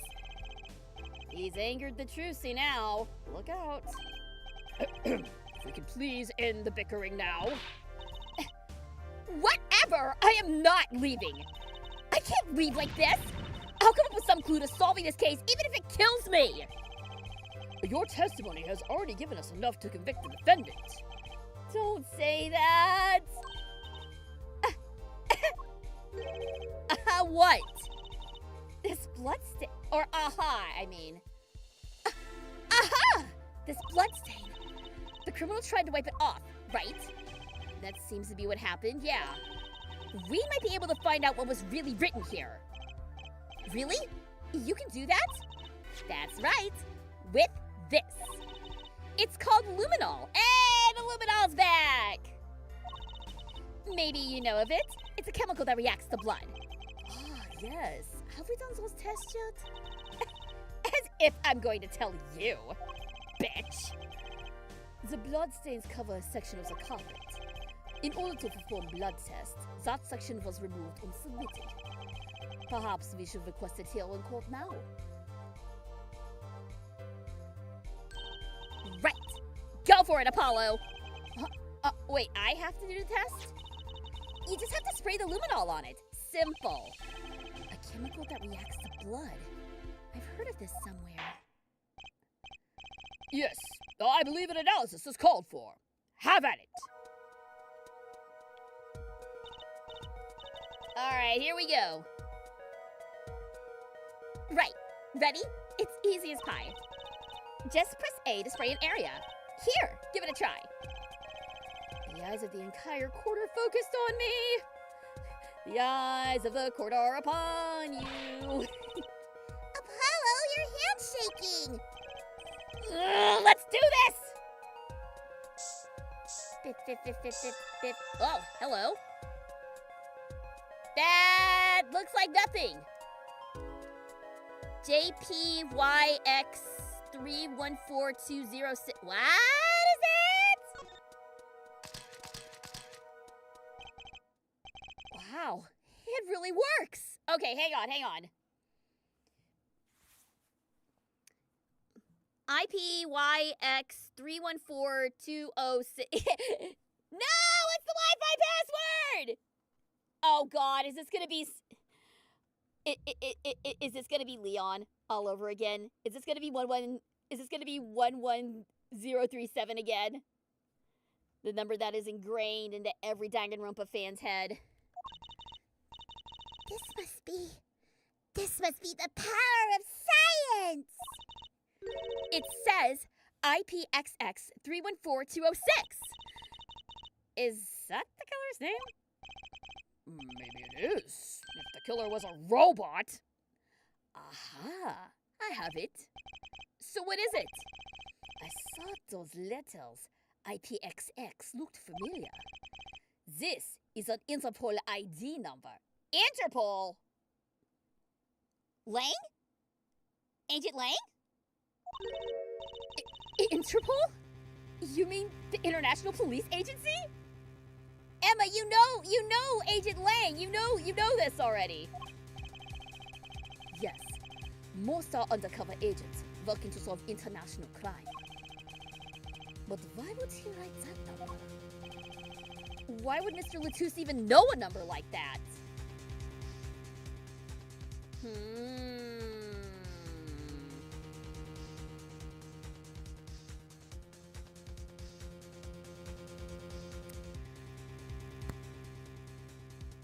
All of of the members of, all the members of the Gaviners are law enforcement, right? What if it was one of the bands? And we've only seen one band member. He said he was from Criminal Affairs, but what if he was actually an Interpol agent? I'm purely saying this based on the fact that everyone in the Gaviners is some sort of law enforcement person. What if someone's pulling double duty? Good show, Fräulein Detective. Rock on. Huh? Your Honor, we can verify this number immediately. Darren, are you there? Come to the witness stand. Oh, here we go. Darren, you heard what we need. Go check into the Interpol ID number. Sure thing. Give me 30 minutes. Nah. Give me 27. I'm not sure what to think of all of this. The prosecution's case is airtight, or so it seems. Yet, if this number really is that of an Interpol agent... Wait, I know. What if Machi Tobaye is really an undercover Interpol agent? That would be a possibility. A possibility, yes.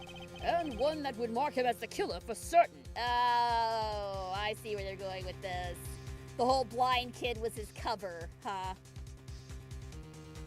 Well, I mean, it can't be him, though, because we're defending him! And it's only been one time where the defendant has been the killer. They're not gonna pull that again, are they? Not here, unless the last case is like absolutely crazy. Like, they wouldn't make the defendant the actual killer again, would they? Why did Latus know an Interpol ID number? That's what I want to know. Could also be La Mémoire, actually, now that I think about it. Could also have the whole femme fatale thing going on there. She could also be an agent. Well, we have some time while we await Darian's report. Let's work on unraveling another mystery, shall we? A curious mystery concerning Matsi Tovaye. What are you talking about? Fräulein Detective, please accept my apologies. I received word that the defendant could in fact see just before the trial began.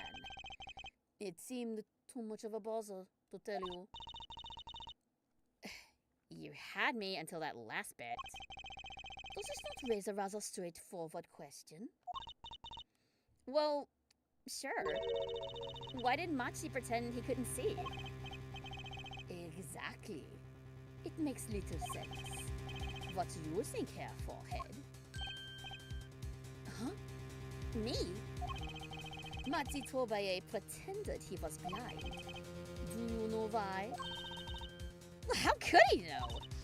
Wait, Prosecutor Gavin knows why, doesn't he? He's known from the start of the trial.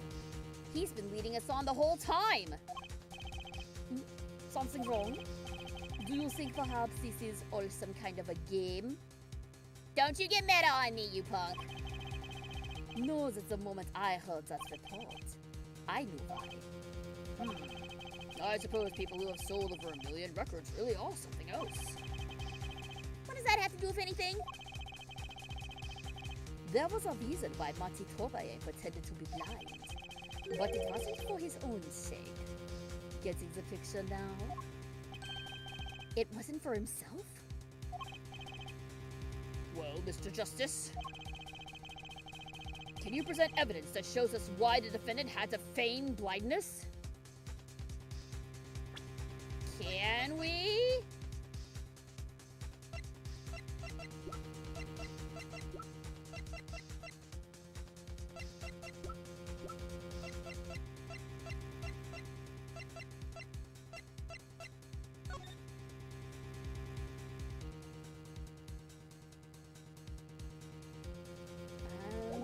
No? Was it?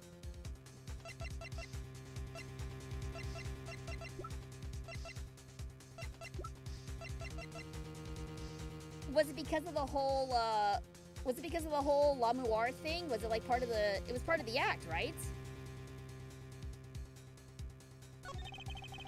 Machi had no reason to pretend he couldn't see, which means...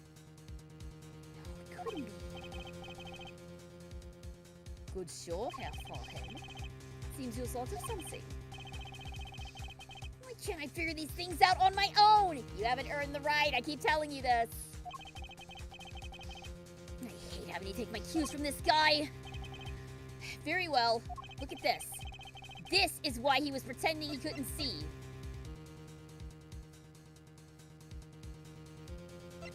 I mean, yeah, this is the only thing that I can think of. Take that! That is La Miroir? Oh, wasn't she like, oh, I am his eyes or something like that? Something like that, I think. La Miroir and Machi Tobaye. Recall their relationship. In particular, their unique arrangement over the years before visiting our country. La Miroir and her pianist. They would always walk together, she leading him by the hand. Even when they got on stage, she would lead him to the piano. She would walk all the way over there with him. That's right, because he was, quote, blind. She led him at all times, never letting him go. All times? Yet we've just learned something that makes their arrangement peculiar indeed. Machi could see. Why do they have to keep up this act the whole time? Well, wasn't it part of their performance? I think there's a simpler explanation. Machi didn't need to be led by the hand at all. That can only mean one thing. Really? Y'all want to clue me in on this? Really. It was all the other way around. La Miroir is blind! Wait, what? Wait, what? Huh? Huh? La Miroir is blind? Not Machi? Then no, her? So that's why, oh my god.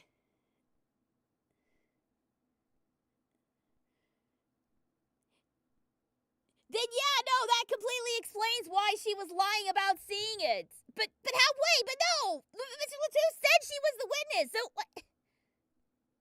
Huh?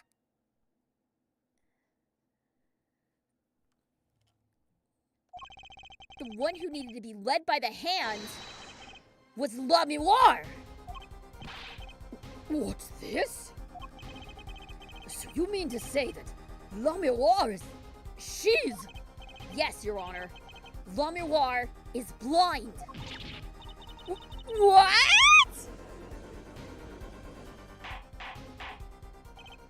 Order! Order! This is crazy, Prosecutor Gavin! Is it now? Please, set some sanity on this madness! The defense has made an outrageous claim! The only thing outrageous I see about the defense is that vast forehead. Yet I see it is not vast in vain. This time, he is quite correct. But that makes no sense! Yeah! Wasn't he supposed to be the landscape painter in sound or something? Well, since we have her here, why not ask La Miroir herself? I believe she is still in the witness waiting room. Apollo? What does this mean for our case? Don't ask me. I had no idea she couldn't see. I hadn't even imagined it up until now. Bailiff, bring in La Miroir!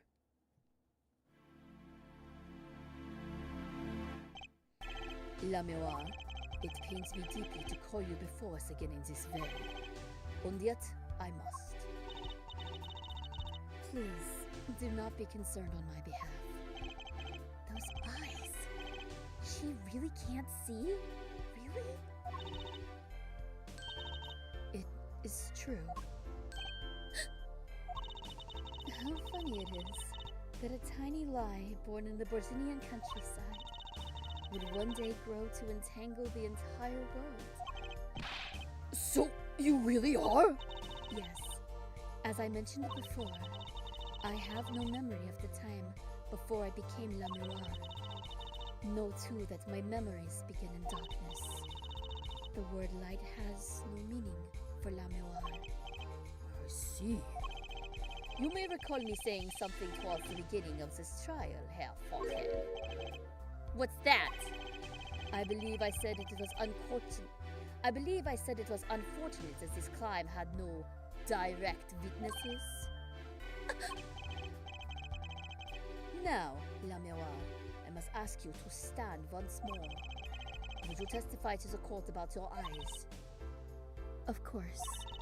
It was never my intent to deceive any of you. May I begin, Your Honor? Yes, of course. Though I admit I'm a little lost here. I think we're all a bit lost here, Your Honor. I certainly am. Jesus. Witness testimony. I have no memory of the light. I debuted in a world of darkness and sound. My producer came up with my PR line before he knew this. So silly as it may sound, I had to pretend I could see. Everyone on my staff knew, of course, but no others. But maybe someone did find out and threatened to expose her? But this is a murder trial! I apologize.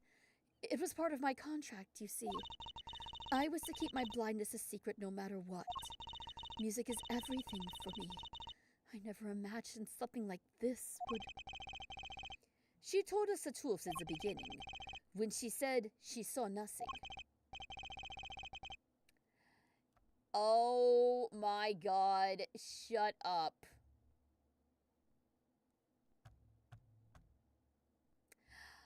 I hate this. I hate this. Ugh. I got completely thrown. You know what, Ace Attorney? Good job. You got me. You got me real good. Her being blind was the last thing that I expected. The absolute last thing that I expected was her to be blind. Good job, game. Very well. Does the defense have anything to add? I'd like to cross-examine. What is there left to ask? There was one thing in her testimony that bothered me. Perhaps it is best we let you get it out of your system. Someday you'll come to understand the importance of thinking for yourself. Very well. The defense may proceed. However, be aware this court will not tolerate any questions deemed too stressful to the witness. Okay. There was only one part that bothered me. Just let me ask about that, and I'll be happy. The end, right? The fact that nobody else knew?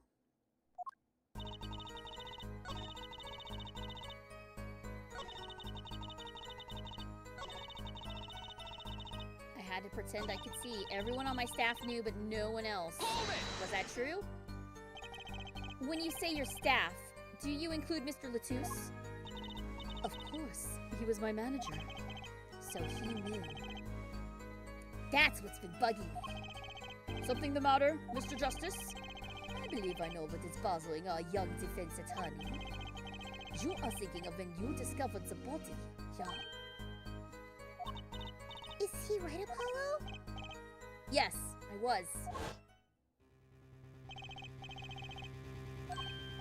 Alright, back to this. So, he knew, so he was trying to... He knew Lemoir was blind, so why say that she was a witness? I guess to hide the fact that she is in fact blind. I don't know. I don't know.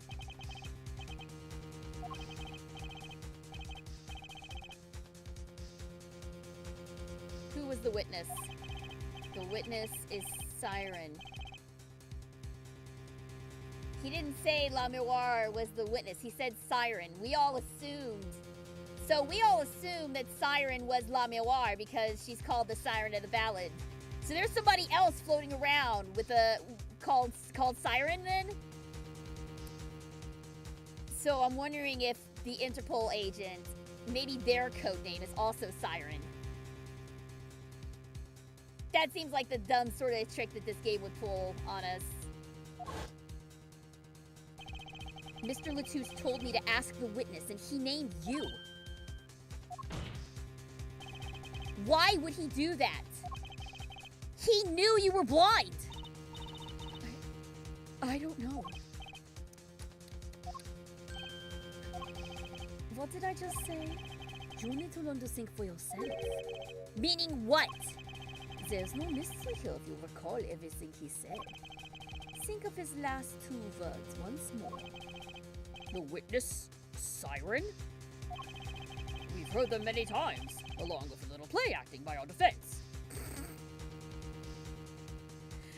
I like that he reenacted this scene for the court multiple times. I remember them well myself, but that statement is not to what I refer. I mean what he said before that. Before? What came before that? That's right. He tried to tell you. When he said, can't see, he wasn't talking about himself. He was talking about the witness. I see! Too bad the defense didn't. Well, Herr Forehead, try relaxing and looking at the facts first next time.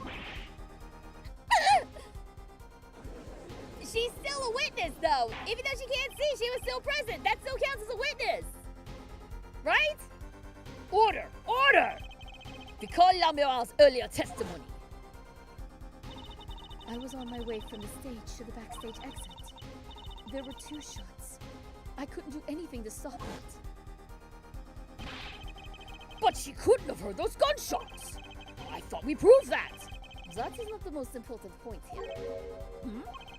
The moment he was shot, Mr. Latouche witnessed her through that window. Why else would he have named her as the witness? But I really did hear them! 2 gunshots! And the man's voice! Unfortunately, such a thing was impossible. The window was closed. We have already run a simulation, of course. But it was so clear. If I heard that voice again, I would know in an instant. Your Honor! What is it, bailiff? Can't you see we're in session here? We have the results back from the investigation. The investigation? Ah, the Interpol number Mr. Latouche left us. Well, let's hear it! We will continue this cross-examination afterwards. Detective Crescent, your report, please.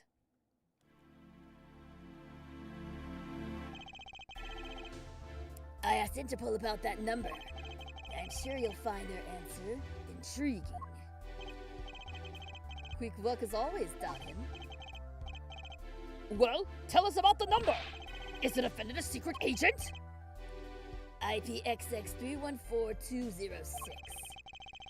The agent registered under this number was Romaine Latouche. Ah, got it. What? Our undercover Interpol agent was Mr. Latouche himself. He was apparently in the middle of an operation. So when he wrote those letters, he was trying to tell us his own identity. And a cautious killer tried to wipe him away. Mr. Latouche was an undercover Interpol agent?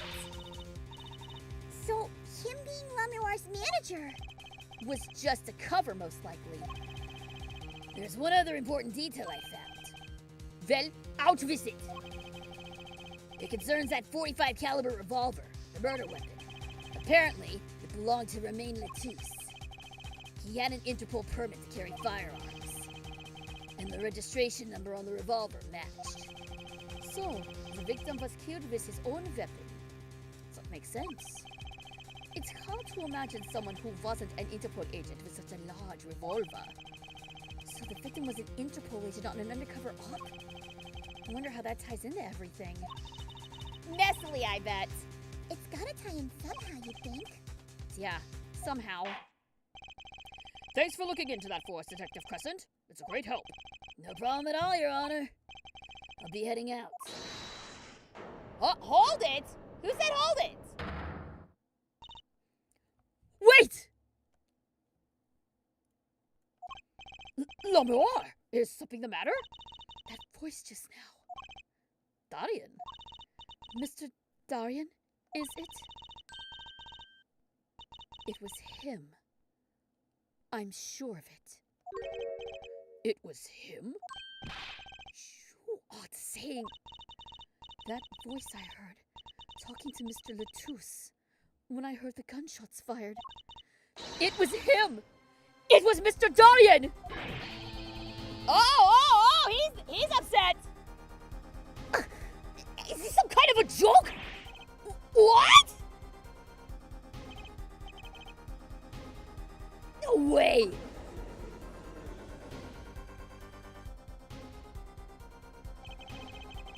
The courtroom fell into such a chaotic state. The trial had to be suspended temporarily. I'd never seen that happen before. Of course, it's not every day that you get an accusation like that one. L'Amour, fingering Darren Crescent. Not only is he a guitarist, he's a detective. Could it have really been his voice L'Amour heard? Things were changing fast, and frankly, I wasn't sure I could keep up with it. Hey! No whipping out now, Apollo! Oh, you're really gonna end it there, huh?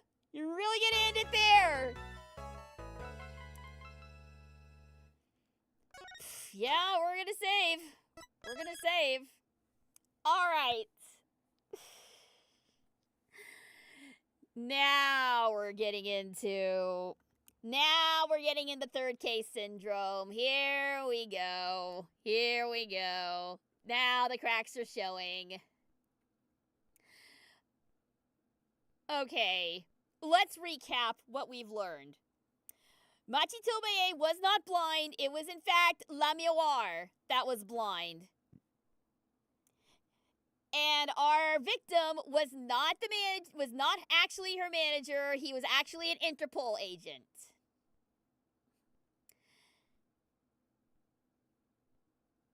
Okay, the switcheroo of L'Amour being blind instead of Machi. Okay, that's a good twist. That's fair. That's fine. I have foibles with that, but the idea itself, I can get behind. Why'd you gotta make him why'd you gotta throw in an Interpol agent though? I mean, I say it's fine, but I'm sure once I step away and think this through, it's not going to be fine. I'm still waiting on those video receipts to prove what Gavin said was true. Sorry. I'm still waiting on those video receipts to prove what Gavin said was true, that he did not mention that he was blind in the entirety of the trial. I think he's lying. There has to have been a mention of it at least once. There has to have been. I will go back and watch this whole thing over again just to prove my point.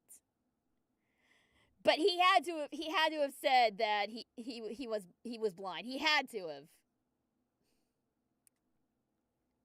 But yeah, here we go.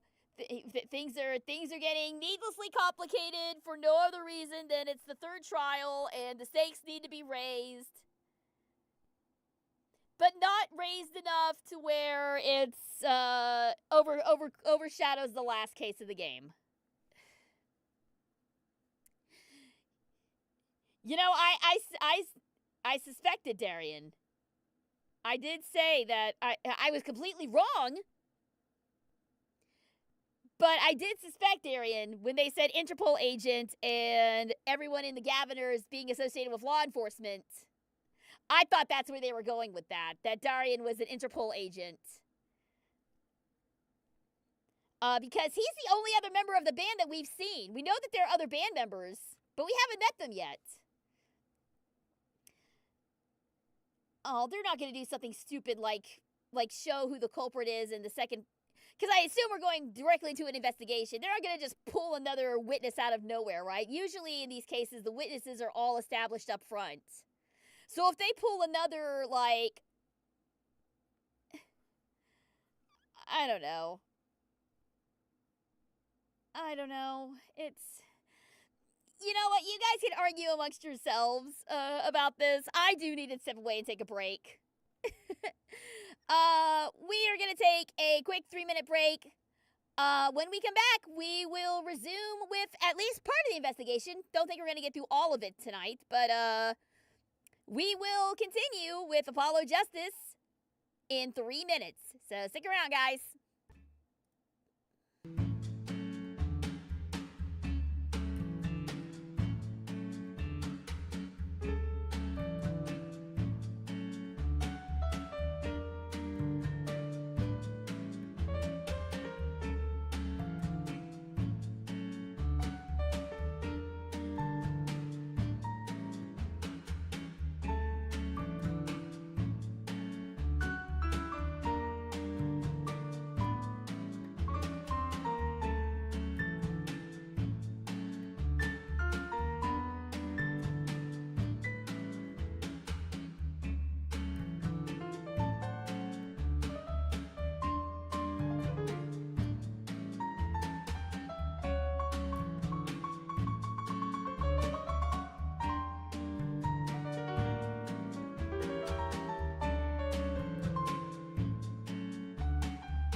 welcome back, guys. Sorry about that. Had to fight my dog for my snack.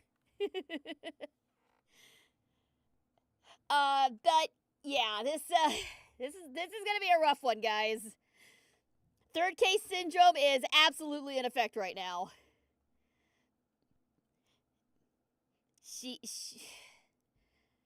Jenna does not get my snacks. No, she can't have cheese. She has her dog food downstairs. She doesn't need this. All right. Let's continue, shall we?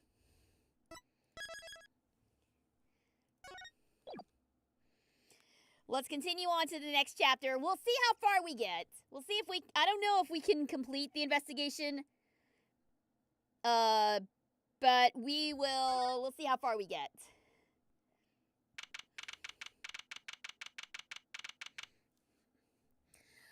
All right, July 9th, 2:12 p.m., Write Anything Agency.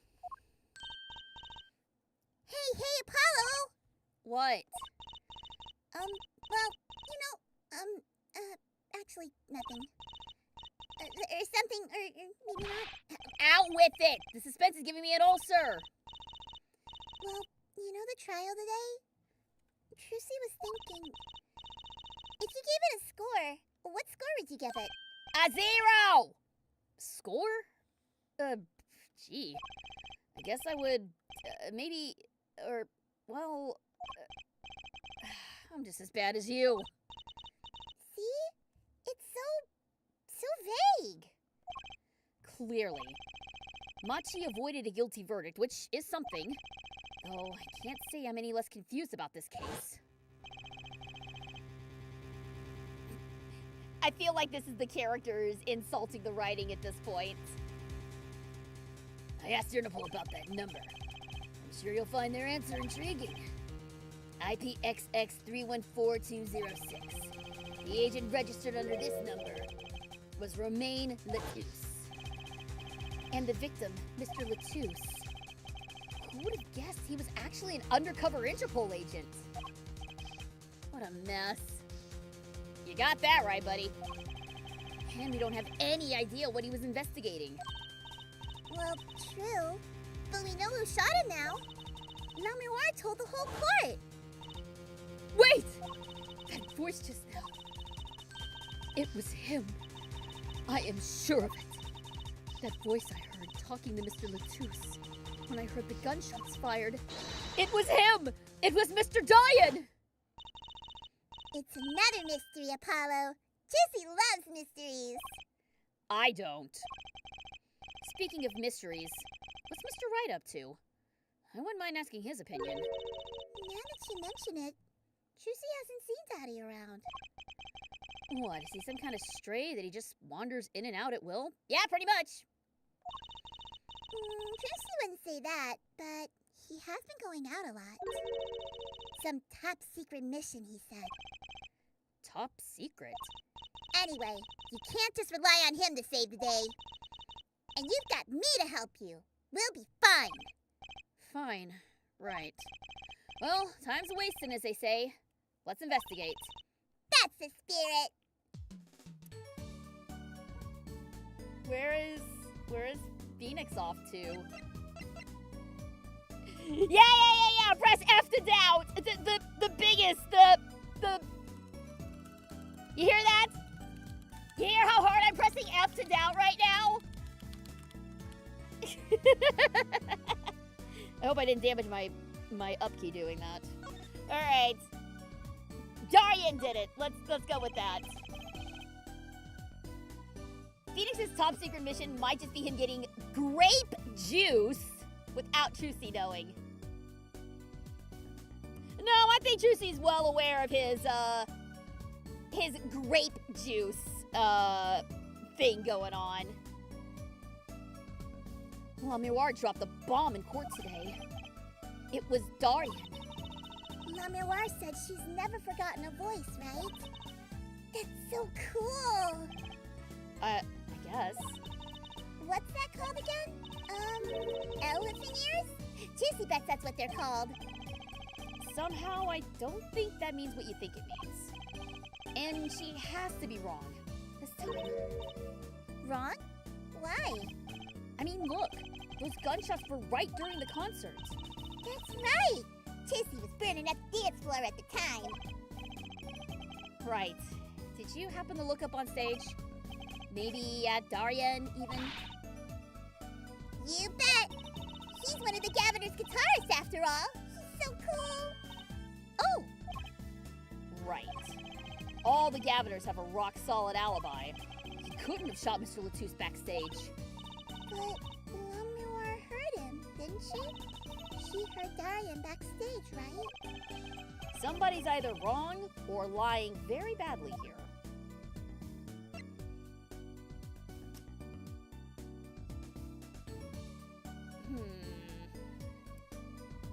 Okay, I've got it stuck in my head that Darien did it. I don't know why, even though we're getting evidence to the contrary. Wasn't Darien also the one who missed his cue?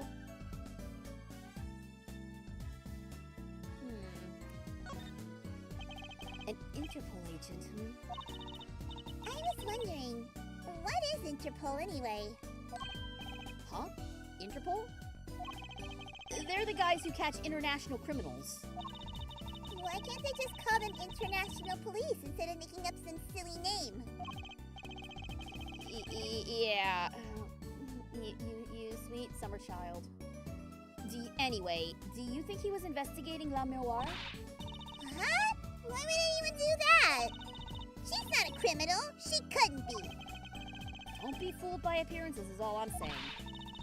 But remember, Trussy's a magician, Apollo. She can spot a palm coin at 50 paces. If only it were that easy. In any case, we know he was working on something. Trucy wonders if it was something that... What the huh? Wait, hang on. Trucy wonders if it was something that has something to do with something. That something being our case. The last something, you know. Something like that? Frankly, the whole thing is making my head hurt. What was Mr. Latouche up to? Hello? Hi? Trucy? Was that another one of your tricks? It wasn't Trucy! Trucy can't even make Mr. Hat laugh like that! Who was the laugh? Oh, God, hi!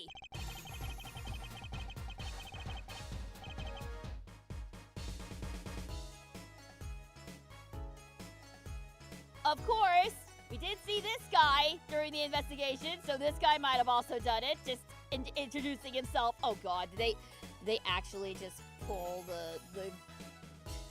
did they actually do the thing that I was hoping they wouldn't do and just pull the real criminal out during the second half of the investigation? Did they actually do the thing that I was hoping they wouldn't do? Oh my God, I hate this game! But yeah, no, this is Saitana's dad, for real. Alright. I'm trying to think of a good voice for this dude. Wherever the mundane gives way to miracles, a word is whispered. Grand Marnier! Hey! The other day... Who's there? We didn't just imagine that, did we? He was wearing a silk hat. Friend of yours? Highly.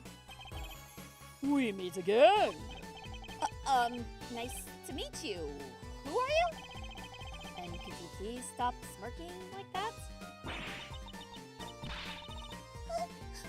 It's you!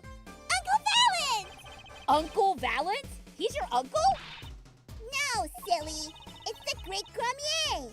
Valent Gramier! The Grand Magician! Yes, it is I! What she said! The great Valent Grammarnier! As seen on television. Could you please stop smirking like that? It's been a while, Miss Trucy. 7 years to be exact. My, how you've grown. Good to see you too, Uncle Valent. You look exactly the same. I hate to intrude. I did notice 7 years. 7 years keeps popping up. I hate to intrude, but what is the great magician doing paying us a visit? Oh, I believe it was you who wished to see me. So be quick with your questions. And do not quail, quake, or quiver. I am quite tame.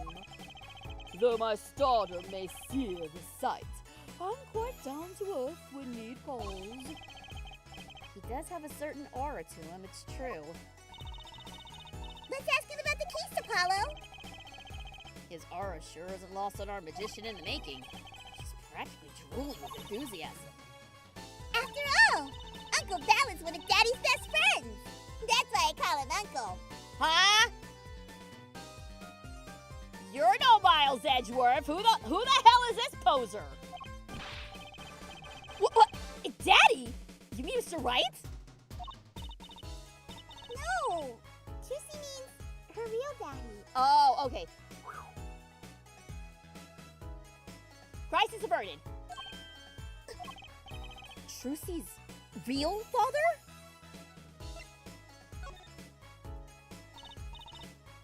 Wait, Apollo.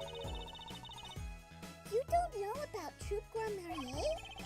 Troop Grammarly, huh? No. But it does sound kind of familiar. Oh! Lost life! Lamentably listless lad! Do not know of the greatest troop of magicians on the planet! Valent Grammarier. That name begins to surface in my mind. It was a name I'd heard on television as a child. You bet you've heard the name. He made a cruise ship disappear and blew up an amusement park. Oh, and he made all this gold disappear from his safe. And then escaped from a high-security prison. You said he's a magician? I open the locks to hearts chained by mediocrity. This is the true miracle of Troop Grammarier. Wait, What, Apollo? I do remember seeing you on television a long time ago. Weren't you with someone else? Like a duo? A duo? Yeah, you had a partner. Something Grammarier? Yes, Zach Grammarier. A masterful maker of magic, a capable crafter of shining showmanship. Oh? Trucy, you okay? Why is everyone so quiet? Daddy. Daddy? No way! Confirmation what we suspected. Trucy is adopted. No way Nick and Miles had a 15-year-old kid in 7 years. Ah! No, of course not. Of course not. Although in fanfics, anything is possible. Once upon a time, Troop Grammarier included two grand magicians. Myself, Valent Grammarier, and my partner, Zach Grammarier. Ow! And this Zach was... He was my real daddy. Trucy's father, a magician. I guess it makes sense. I had no idea. There wasn't much point in talking about it. Not now that he's gone. Oh. I'm sorry. No, it's okay. Trucy isn't lonely. Trucy's got daddy after all. And you make me laugh, Apollo. Glad that I'm good for comic relief, at least. Not that Trucy sees daddy around much these days. I've been remiss in remembering my reasons for my visit. Reasons? Two, in fact. The first being, of course, to see you, Miss Trucy. You don't know how happy Trucy is to see you again, Uncle Valent. I'm sure you are. Not one for modesty, are you? When I encountered you at the Colosseum, the first time in 7 years, I could fain not contain my emotion. I wept oceans. And to learn you now defend that poor pianist, that blinded boy, 'twas a hot topic of talk amongst the staff, you know. And defend him you did. Well, it wasn't all Juicy's doing. I'm his defense attorney, actually. And once again, Apollo gets overshined by literally everybody else in the cast. My other reason for coming here today was this. That's a videotape? Quite so. A recording of the concert, no less. I brought it for you, Trucy, on behalf of Troupe Grand Marnier. Will you watch it? Oh, here we go again. Alright, let's see.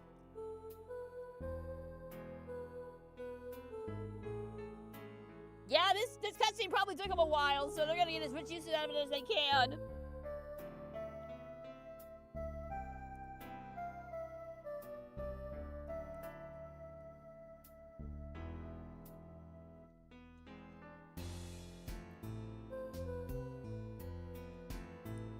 How did she get dead center of the stage? She's blind. I don't know. She's not moving around too much, though. She is staying pretty stationary.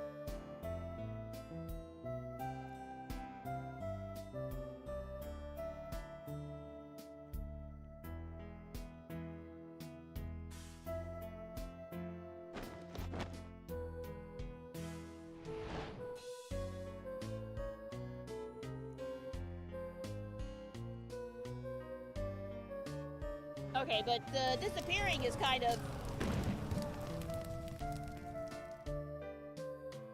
The disappearing act was kind of, cool.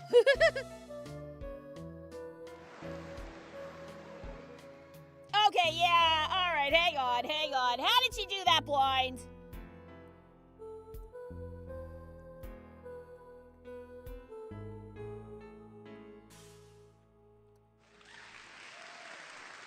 Also, I like seeing, I liked seeing Gavin scramble again.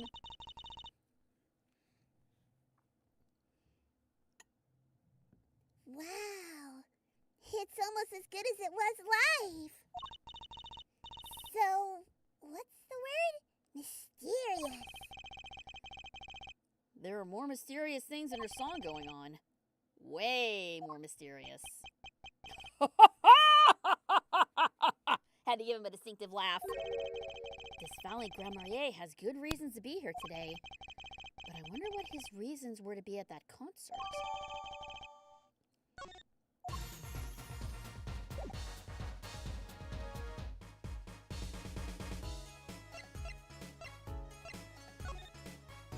Alright.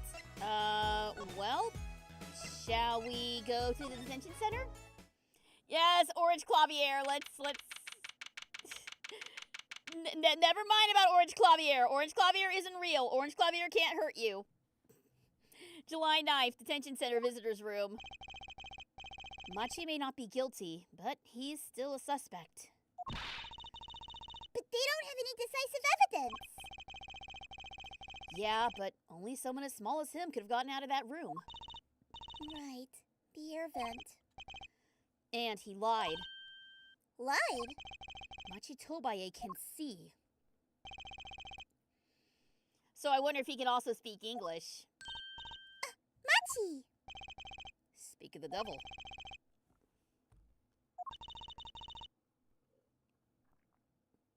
He looks like he's doing okay.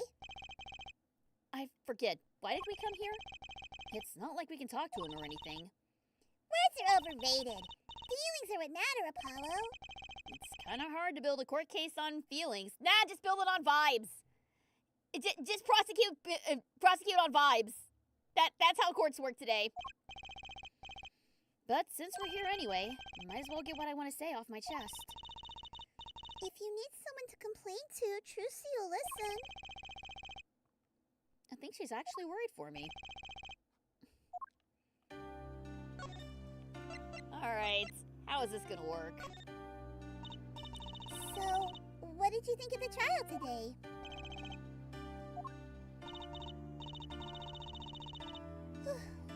Juicy's glad he doesn't understand English after all. If he did, he would have been scared out of his mind by that trial. Hey, all's well that ends well. You have to be more goal-oriented. If he's innocent, we win. No, if he's found not guilty, we win. Monty might not understand English, but Juicy bets he gets that better than you do. Oh. Hey, hello?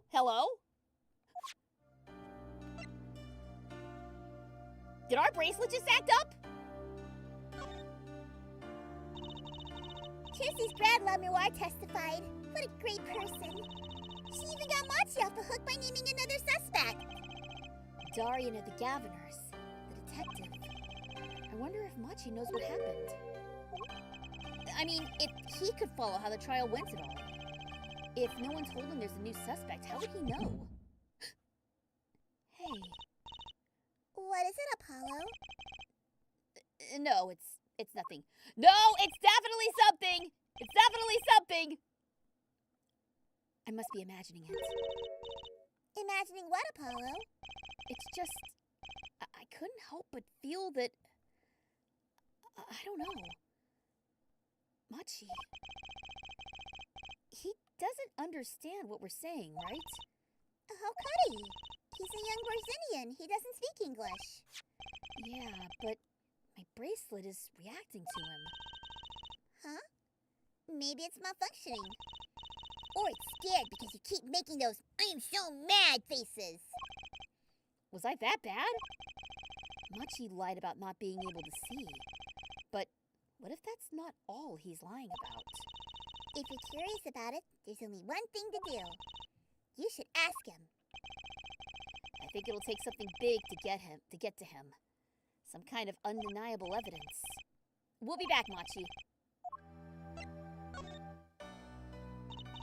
So, Machi, you can see, right? Machi can see, and La Miroir can't. The whole world's gone topsy-turvy! Sorry, Apollo. Trucy doesn't think we're gonna get any information out of Machi. Which makes sense. I guess it does. Alright, well that's all we can do for now then. I don't think we have anything to show him. Alright, so back to the Coliseum, I guess?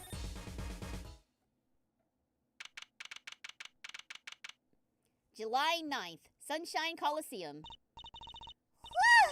What a great day! It's perfect weather for sleuthing! The weather matters for an investigation? Don't some days just feel like magic days or defense days? Sure. Let's get started, shall we? Right on! Show us your stuff, Apollo! What stuff? Your voice training! This is the perfect place for it! I did enough at home, thanks. There's no need to be shy. Keep that up and you'll never make it on the big stage. I'm happy in the courtroom, thank you. I am a lawyer. Then you're in luck, because it's lawyer weather today. Don't you just want to face the blue sky and shout, "Objection!" Look, the weather has nothing to do with lawyers. Let's just get going already.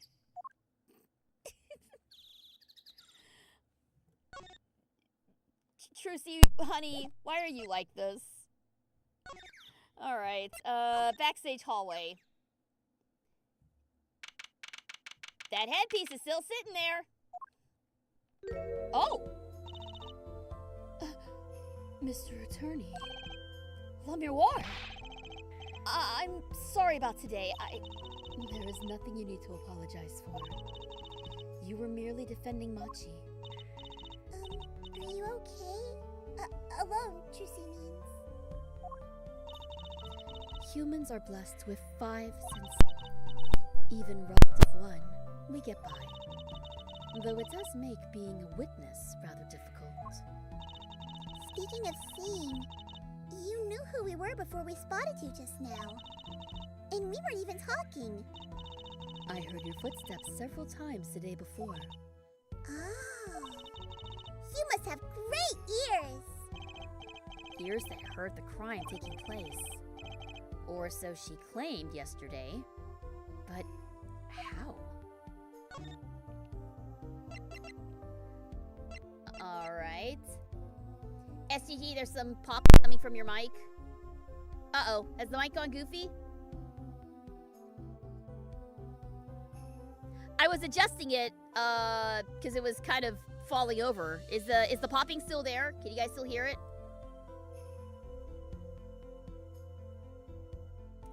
Let's talk about the voice for now. Yeah, I think that was just me moving my mic around. Sorry about that. That was quite a statement you made today in court. About hearing Daria and Crescen's voice at the scene of the crime. I did not know his name, but I never forget a voice. Alright, so back to this that we just saw. Since your Switch capture is working, will we be doing Tomodachi Life? Not today, no. And I'm not 100% sure that my Switch capture is working. It was just registering. The problem isn't with the capture card, it's with the monitor. So I need to take everything apart and see what the problem is before we do another Switch stream. As I said in court, I was on my way backstage from the stage. That is when I heard his voice. I'm guessing Darian and Mr. Latouche were talking about something? The next moment, I heard those gunshots. Why didn't you call security? To be honest, though the noise was quite frightening, I never imagined the gunshots might be real. And I was in quite a hurry myself. I left the scene at once. So it really was Darian's voice that she heard. Yeah. I've been saying Darian. Is it actually Darian? Or is it Darian? I don't know how to say it correctly. You know what I just realized? All of June is perfect for Gay Lawyer Sunday. Yes, it is. It is. It works out perfectly. At least she certainly thinks it was. I met Machi before my debut as La Mémoire. I was singing in a restaurant in Virginia. And he was playing the piano? Yes. He was very kind to me when he learned I could not see. Is that when you started playing opposites? With Machi pretending he couldn't see? No, it wasn't then. That began after our major debut. After I became known as the landscape painter in sound. It must have been tough for Machi. Pretending he couldn't see, and all the while acting as your eyes. We held hands always. He would write with his finger on my palm to signal to me things I should know. He is a smart and gentle boy. I think I see what she's getting at. Machi would never harm a soul.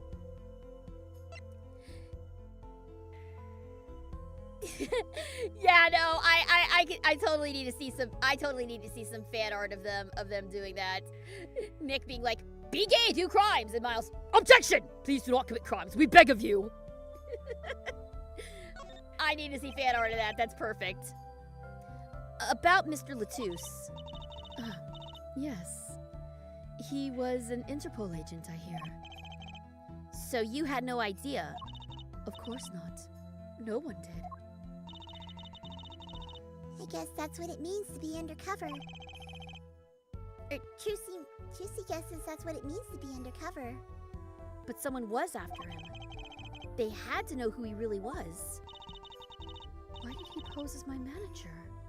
I do not understand. You have no idea? I can only assume that he was investigating me. But why? What makes you think that? Perhaps it is not so, but I cannot deny the possibility. Because of my condition. As my present is veiled in darkness, so too is my past clouded from memory. clouded. Right. So yeah, amnesia and she's blind. They're really hitting her with all the debuffs right now. The darkness that I fear is not the darkness I see whenever I open my eyes. The real darkness lies in my heart. In your heart? I have no memory of the time before I became La Mémoire. I awoke from darkness into darkness, you might say. I was singing in a restaurant those days. What was it that she said about not being able to remember the light? I do not know my past. Perhaps I committed some terrible crime in my past. Everything before becoming La Mémoire is lost to me. But Trucy doesn't think you... I can think of no other explanation. Why else would an agent of Interpol approach me? Do you think your past might be related to this case? No way! That seems really unlikely to Trucy. You're such a sweet person, La Miroir. I thank you. Machi, too, tells me this often when I fear who I might have been.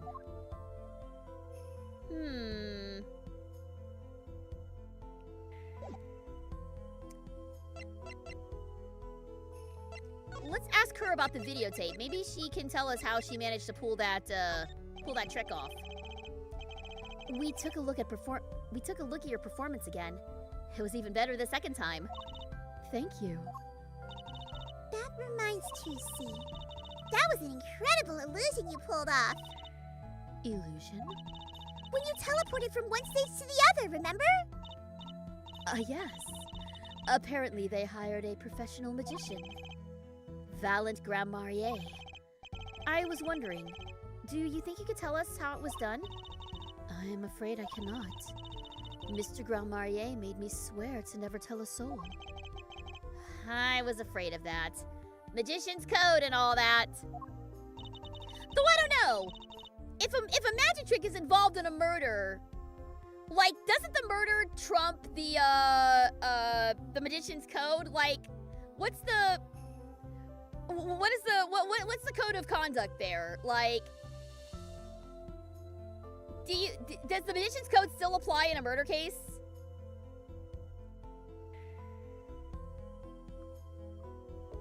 It's hard to be a magician if you can't keep a secret, you know? I am reminded that I wish to speak to you about something. Yes? When I was walking this hallway before, I stumbled upon a small device of some kind. It was lying on the floor. Device? Maybe you mean this? That's been lying there since the day before yesterday. Might I touch it? I thought as much. What? What did you think? This is one of our headsets. Everyone on staff wears one during a concert. I wonder whose this is. We use it for communication. It would be quite inconvenient should it go missing. We'll hold on to it for you then. We'll give it to Prosecutor Gavin when we see him. Yes, that's best.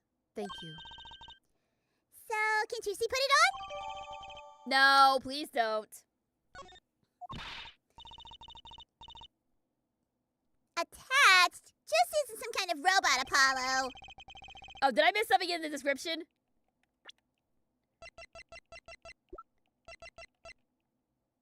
Receiver transmitted for voice to all conscious staff 4-1. Okay, no, never mind. Everyone on staff was wearing one of these headsets.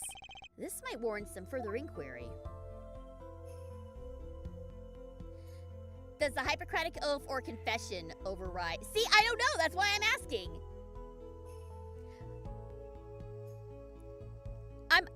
I don't think it would. I think that a murder investigation would override any sort of doctor-patient confidentiality or, like, church confessionality.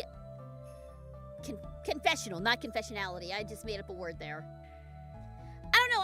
I'm curious about that. I'm curious if those, like, go into effect. Might be something worth looking at later. All right. Why don't we go back to the scene of the crime, if we can. Oh, nope, never mind.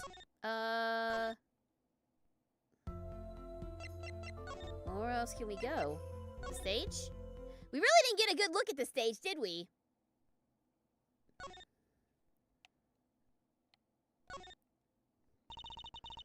Machi played so beautifully. Yeah, like a real pianist. That's just silly, Apollo. How can you call someone as good as Machi a pianist? That's like throwing him in the same class as Daddy. Good thing Mr. Wright didn't hear that one. I know a CSI episode had a priest not sharing a murder confess that he heard. But CSI is not known for its accuracy. Yeah, no, I wouldn't trust CSI. Come to think of it, there was also a Murder, She Wrote that dealt with a priest who, someone confessed to a murder, but for a long time he was like, oh, I can't betray the trust of the confessional, blah, blah, blah. But Jessica Fletcher being Jessica Fletcher, she figured it out eventually. Now, that's a big instrument case. That's a case for a contrabass, Trissy thinks. You could fit 20 violins in there, I bet. It may look like a violin, but it's a completely different instrument. You could fit 5 Trucies in there, I bet. Hey! Are you comparing Trucy to an instrument? I wonder who left it. Trucy wonders who left it sitting open like that. Present the headset to Oh! Did I... Well, she was the one who found it, though. Okay. We're supposed to present the headset? Can I ask you about this headset, La Miroir? You said that all concert staff were wearing one. That's correct. You need them to communicate across such a large stage. Everyone on the staff had one, of course. And all of the band members, too, I should think. So Prosecutor Gavin and his lackeys had them on, too, then. They're quite helpful, though limited. They only work within 30 feet or so. Oh, I see! That's good to know. After all, they're only for use on stage. And a stronger signal would interfere with the sound system. That makes sense. You'd think someone would notice if they dropped their only communications lifeline. So why was this one lying here? A 30-foot range. Okay.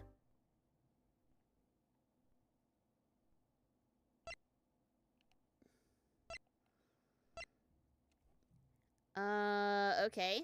Nothing here.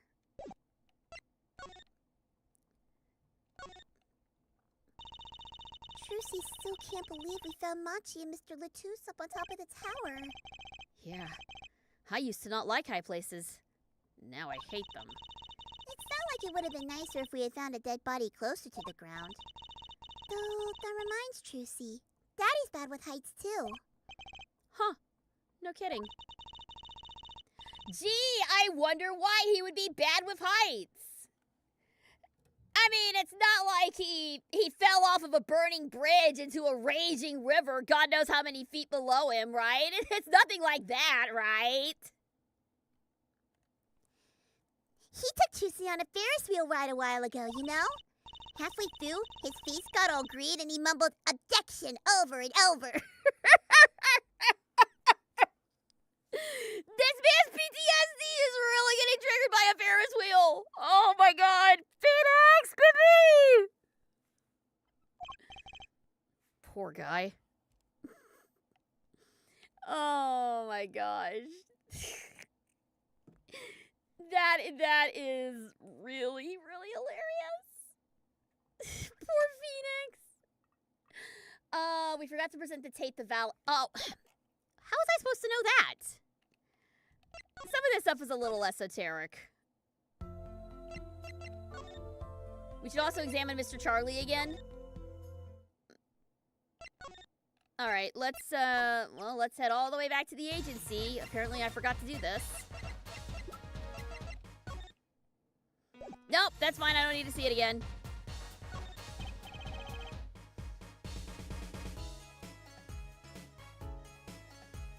This reminds me about something regarding headsets in high school.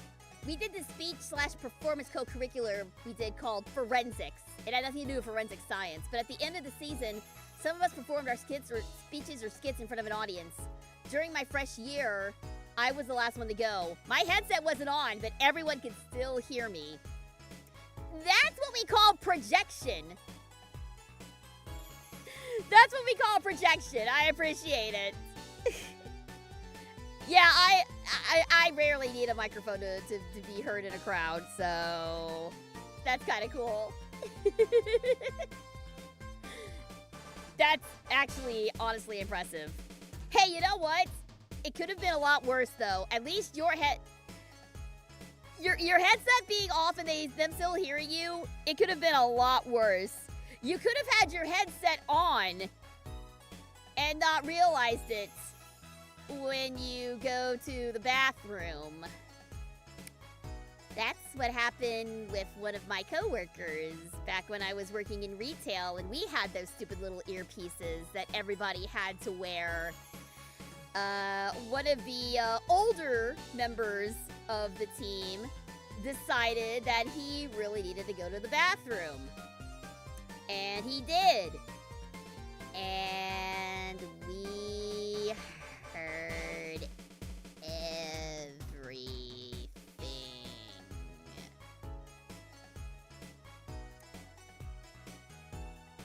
Watch for hot mics, guys. That's all I'm saying. That's all I'm saying. And turn your damn mics off when you go to the bathroom. Gamers, that includes you too. So, I was wondering, that stunt in the middle of the song there. Trucy didn't see a stunt. What about Lumberwire vanishing and reappearing? Oh, that?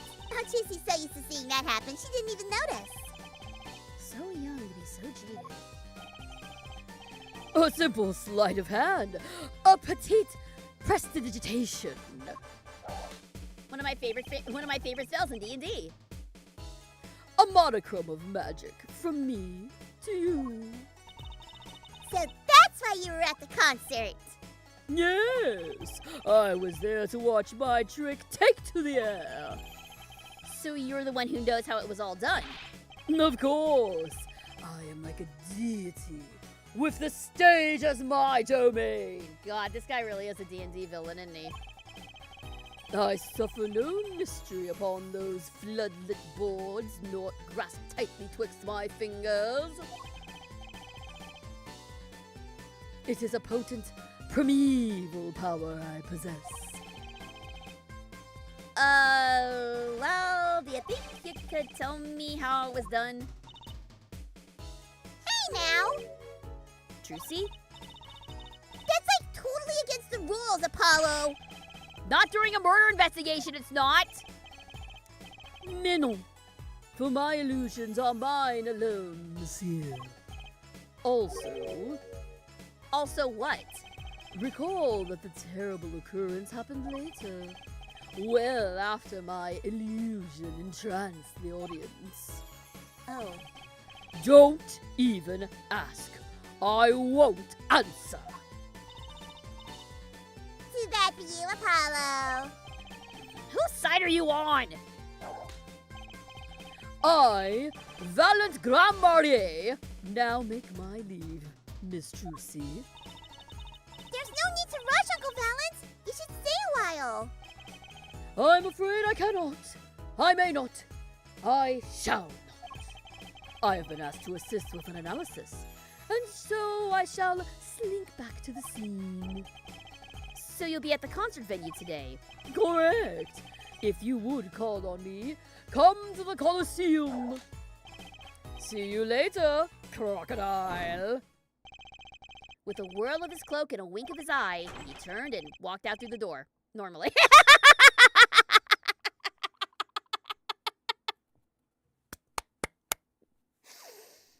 I love it. I love it. Just completely killed any mystique this guy had. Well, there you go, Apollo. Let's get cracking. Right. Valid Grand Marnier. I've got a few more things to ask him. Foremost among them, that bit of magic that made La Miroir disappear.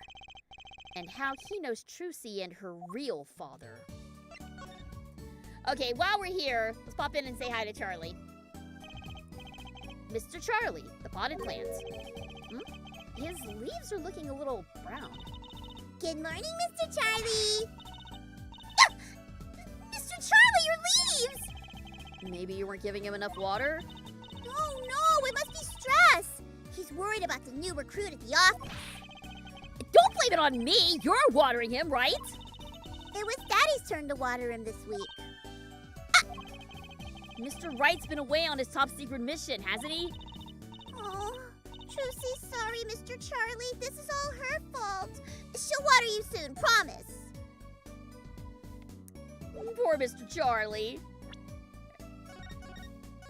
Alright, I'm gonna save real quick. Okay, so now we can move back, yeah?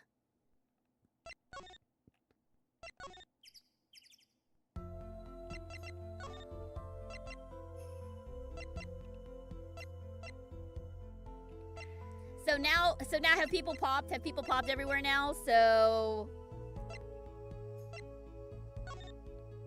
let's see if people have popped. Yes, people have popped. There we go.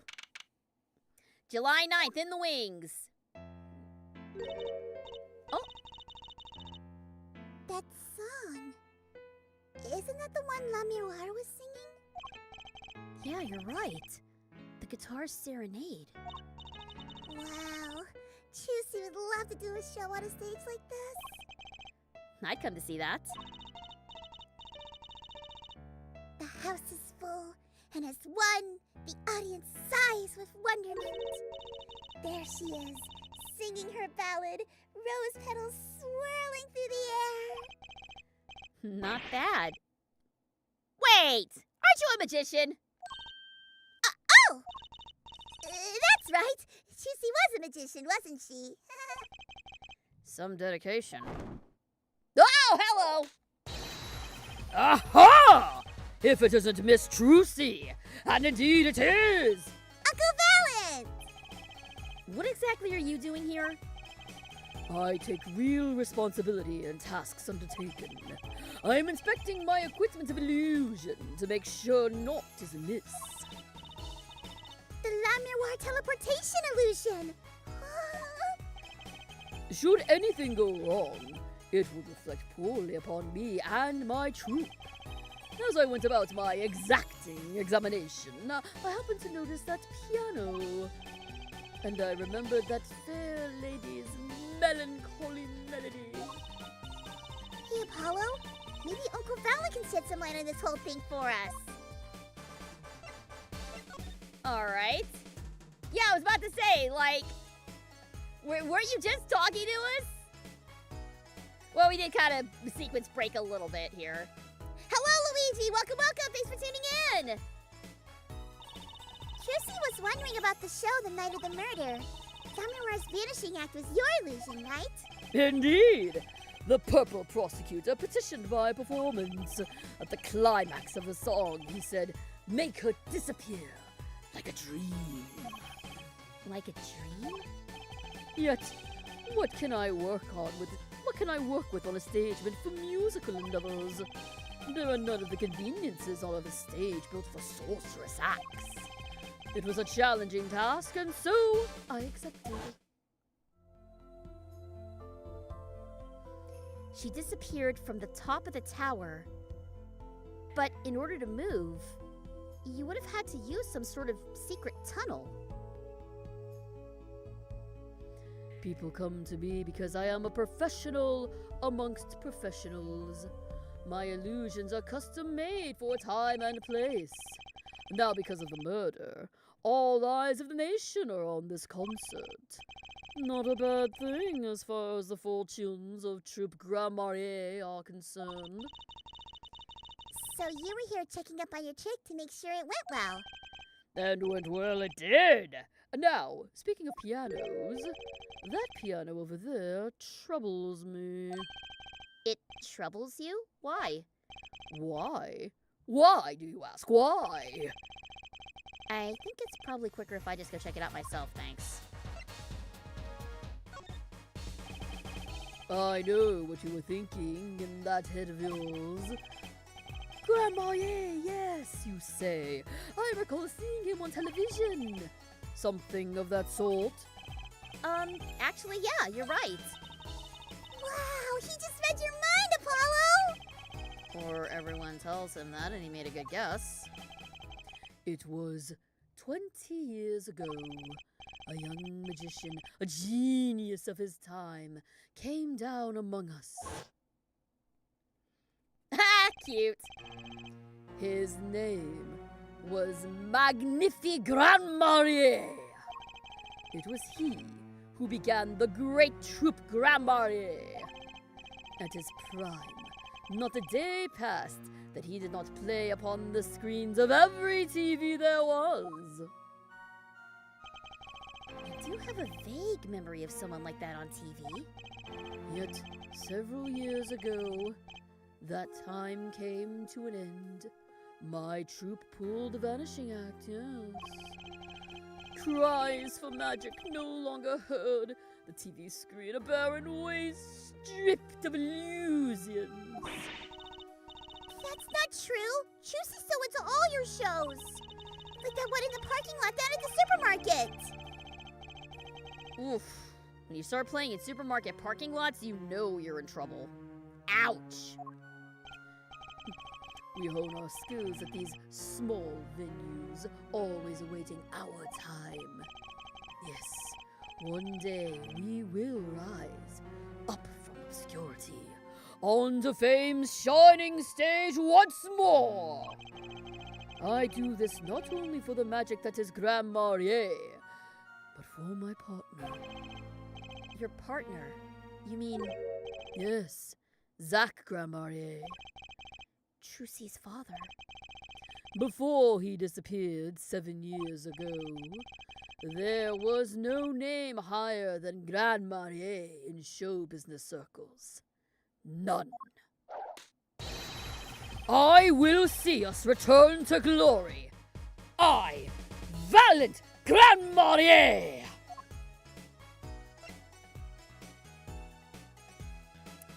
This is starting to sound super villainy.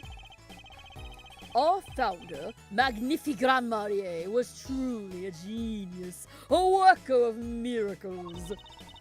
Chusie will never forget the one she saw when she was little.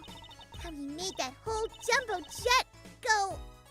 What happened to the jet again? Apparently someone doesn't remember it as well as they thought. Of all the would-be magicians who came to his door, only Zack and I had the talent. In no time at all, Valent and Zack were the shining stars in the Grand Marnier crown. Cool, huh? And Zach Gramier was my daddy. Now that Magnifi and Zack are gone, I have but one wish. Let it be I, Valent Grand Marnier, who brings the Grand Marnier miracle back to the big stage. Chusie's rooting for you. I was about to say, shouldn't she, if she's technically Zach's daughter, isn't she also a Grand Marnier? Shouldn't she be part of this troupe? Miss Trucy, you cannot grow up quick enough. I need your skill by my side. One skill coming up. How did he manage to get off the topic of the case so quickly all the time? Okay, so wait. If this guy... So how did Phoenix end up taking her in when Zach disappeared? Why was it Phoenix? Why was it not Valent? I mean, yeah, he's not like a blood uncle. He's not a blood relation to her, but the fact that she's close enough to call him uncle, by all rights, Trucy should have gone to Valent instead of Phoenix. Yeah? So this just raises more questions, like why isn't Trucy with Valent in Troupe Grand Marnier if she is a Grand Marnier? I guess that'll be a mystery we investigate later, I reckon. That's one big piano. Chusie's never actually played one. You should get Mr. Wright to teach you sometime. No good. He can't play either. I kind of feel bad for the guy now. Maybe now is Chusie's big chance. Stand back. This could be the debut of a prodigy. Ew! Did you make that noise just now? Trixie, you try again. You know, Trixie thinks there's something stuck in the piano. Time to take a look under the hood. Huh. Look! This was stuck between the strings. Oh, we got a remote? It looks like some kind of a switch. Someone must have thrown this into the piano. But why? It's a switch for something and that's all I know. Okay. That's good. Alright, well, if people have popped up in the Coliseum now, let's see if anyone is hanging around the dressing room. Yeah, they are! July 9th, Lamoir's dressing room. Gee, I wonder who that is.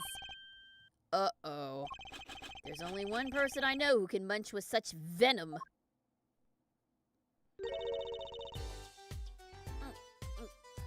What is this doing here? Hello, Emma.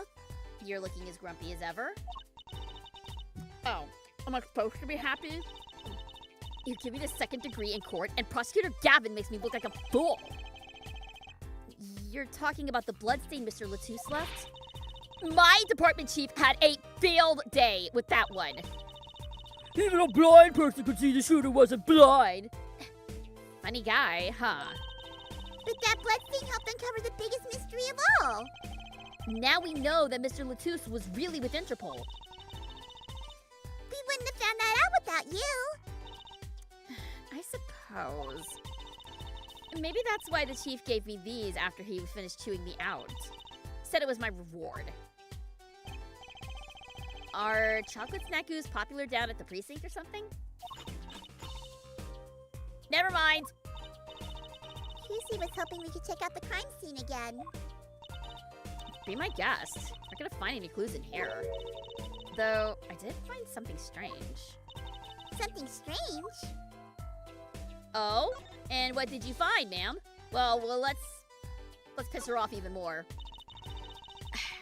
I have met my embarrassment quota for the year. That's for sure. Well, that's a good thing, isn't it? How? Well, think about it. Now you don't have to be embarrassed about anything else all year. If only it worked that way. It just bugs me to think that little kid outsmarted me. And it makes him even more suspicious now that we know he can see. He could have seen the air duct and he could have shot that revolver. But that's not how it sounded in Lamoir's testimony. You mean her saying she heard Detective Darian's voice at the scene? That's right. Why can't we have a normal, straightforward killing once in a while in this country? Emma Skye, the voice of the entire Ace Attorney fandom. Just one shot in the dark. That's all we want. Just one shot, one bullet. That's all we need. Just give us one, please. Please. Ah!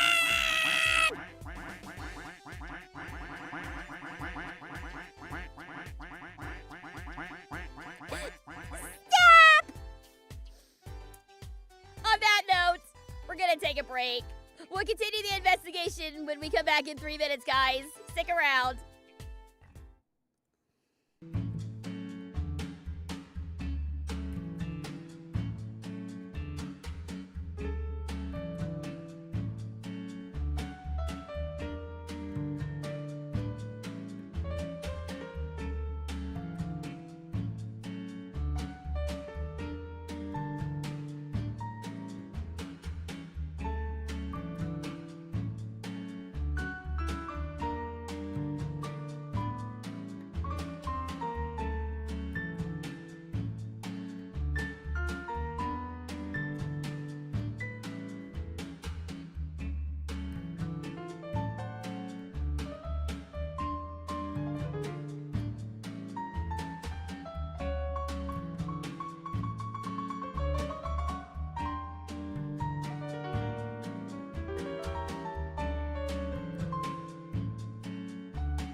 Alrighty, welcome back everybody. Thanks for sticking around. Hopefully that'll be the last,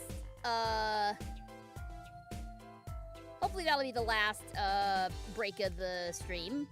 We'll see. Alright, let's get back into the investigation. Was that true what you said in court today? You know, about the case? About how everything was happening according to those song lyrics? The guitar serenade, you mean? Chelsea found the link, you know. First, Prosecutor Gavin's heart-shaped keyring was stolen. Then, La Miroir flew through the air. Then Prosecutor Gavin's guitar caught on fire, and in the end, a bullet took Mr. Latisse's life. And he went up into the sky with the guitar.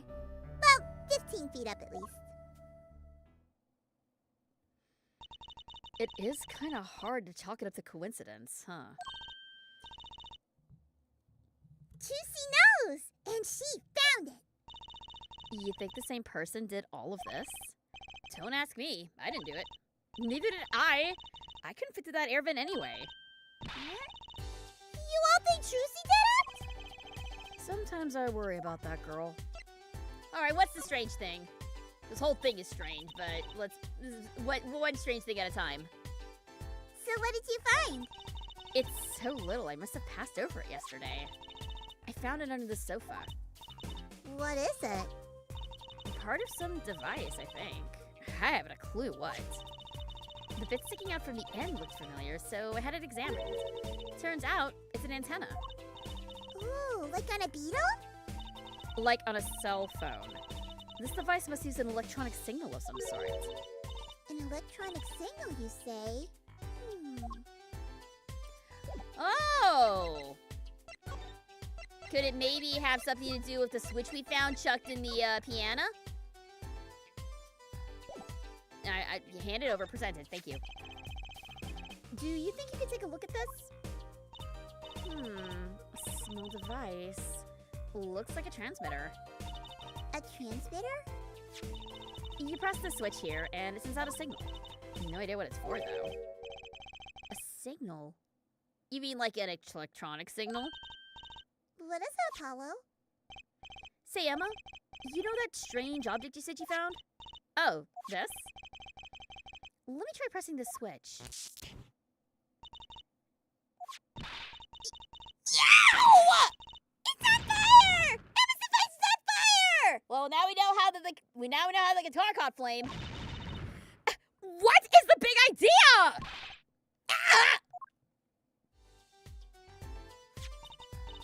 Well, now we know what this is. An igniter. This part here must work like a lighter. It nearly lit me up, that's for sure. Don't look at me like that. I didn't do it on purpose. Oh yeah, she totally hit him. I suppose. At least we're getting somewhere with this case. Hey, Apollo, let's ask Emma more about the switch. Now that she has some first-hand experience. No! Let's not do that, Truce.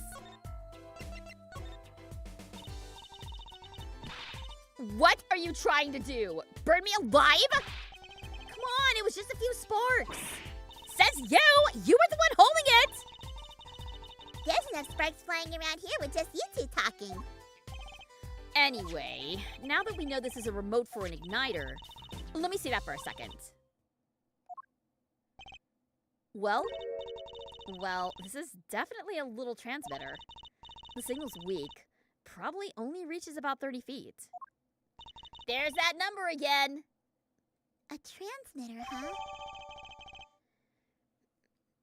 Found on stage triggers an... Okay, so we have a headset that works within 30 feet, and we have a trigger that works within 30 feet. 30's the magic number here, guys. Incidentally, if you look at a cross-section diagram of the stage area... Let's see... 30 feet from La Miroir's dressing room... That covers the backstage completely. It also looks like it would cover the stage. It kind of seems unlikely anyone would use this on stage. Okay, so it's all within a 30-foot radius of one another.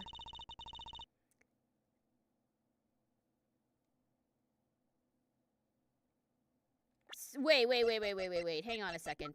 Let me check something here.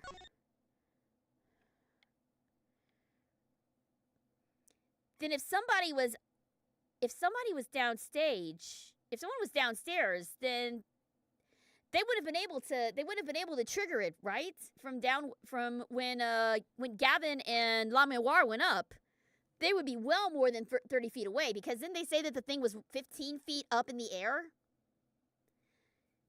So that means that it had to be triggered by someone close by. Someone on stage. La Mémoire and Darren both are looking a little suspicious right now. Guess I better be getting on with my investigation. We're off to look for more clues elsewhere then. I feel better just knowing what this thing is now. I'll have to look into igniters a bit more later. Good luck! I'd like to know a bit more about igniters myself. I wonder where we can learn more about igniters. Okay, I was told to check out the speaker.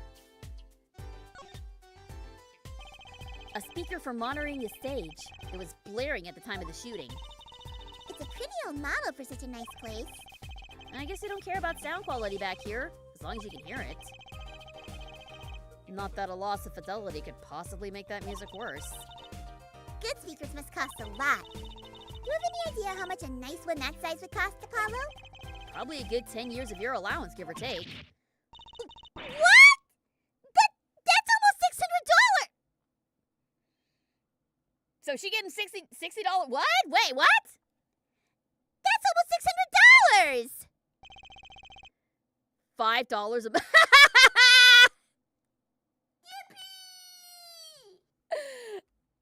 Oh, okay. Maybe Phoenix is keeping a tighter leash on his daughter than I realized. $5 a month at 15? Are you? Oh my God. Yeah, no, they are really on hard times. Homegirl be out here making way less than minimum wage. Poor Trucy. Wait till she finds out you need to buy 2 speakers for a stereo. Oh! For having learned about Trucy's monthly allowance. Damn, okay, well, no wonder Phoenix gave her an advance for all that Gaviner's merch. Holy moly. Oh, that's really funny. Alright, where else can we go? Gaviner's dressing room. Oh, nobody in here. Never mind. Okay, well. Yeah, we got an achievement for learning about the allowance. That's really funny. July 9th, Sunshine Coliseum. Oh, hi! Hello, sir. What? Come to laugh at the murderer? Darian. That old bag opens up her pie hole and wham bam, my life goes down the chute. Thanks. They won't let me work while I'm a suspect. Darian isn't in the best of moods, is he? Not many people are these days, it seems. It is a crime scene. Not exactly the happiest place to hang out. Then Gavin had to go and rub salt in the wound. My alibi's rock solid. Rock solid! Is it? Let's see how rock solid it actually is. So, about your alibi. You have to... Oh God, the wiggle's back. Oh God, here we go again. You have to ask. The shooting happened right in the middle of the 3rd set. That's right. The music was blaring when we heard those gunshots and found Mr. Latouche dead. I've got 10,000 witnesses who saw me too. Right there on that stage. Your guitar playing with something else. Oh, thanks, little lady. See? This whole thing's a sham! I can't believe they aren't letting me work! There's no need to yell at me. It's La Noire's fault. She was the one who said she heard his voice at the moment of the crime. talking to her, windbag? How could she possibly identify me? Good question. They won't let you work? He won't let me work. Gavin says I gotta lie low till the suspicion's cleared. What suspicion? He's such a stick in the mud. Mr. Gavin? A stick in the mud? He may look all flashy and showy. He's straight in his head. He's straight as an arrow, man. Except when he's depressed. You heard him whining the other day? Oh, you mean the thing with the mixing board? And then there was that performance just now. What was that all about? This part is off. Which is that? Second guitar. It was you, Darren! He's just a perfectionist is all. Not a bad guy, really. Well, Juicy thinks the Gaviners are the best. Juicy has all your albums. And the band's fine, too. Gavin can write a good tune, I'll give him that. Come to think of it, I haven't seen Prosecutor Gavin around much. Oh, him? He's down at the prosecutor's office, most likely. The prosecutor's office? I've never been there, have I? Data on the victim should have come in from Interpol. Normally, I'd be down there dealing with it. Normally. Apollo, let's go check it out. Juicy's always wanted to see the prosecutor's office. Maybe that's not such a bad idea. Well, I guess she's not visiting Uncle Edgeworth at work, is she? Say hi for me, okay? Oh, yeah. And screw you!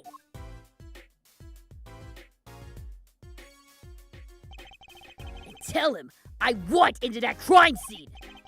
Okay, we'll be going now. Hey, wait! Yes? What do you really think happened? Really? You don't think I did it, right? Well, Oh, great. Way to instill a guy with some confidence. Just remember, I was ripping it up on stage when it happened, okay? Ripping! Don't get led astray by some siren song, huh? Get this one wrong, and you'll be eating humble pie for a year. I'll bake it myself. Let's not talk to him anymore, alright? Detective Darian Crescent. He's one stone I'd leave unturned if I had a choice.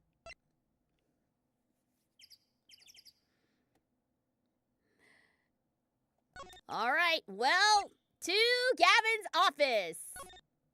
I'm very curious to see what this looks like. Yeah, that's about what I expected. Okay, yo, that's a sick-ass chair, though. What is this Star Trek chair that he has? Look at this! Look at this thing he lifted off the Starship Enterprise! Look at that! Oh, and there's the busted, burnt-up guitar. I mean, he's got all these other guitars. It's fine. It's fine, right? This looks more like a recording studio than a prosecutor's office, if I'm gonna be real honest.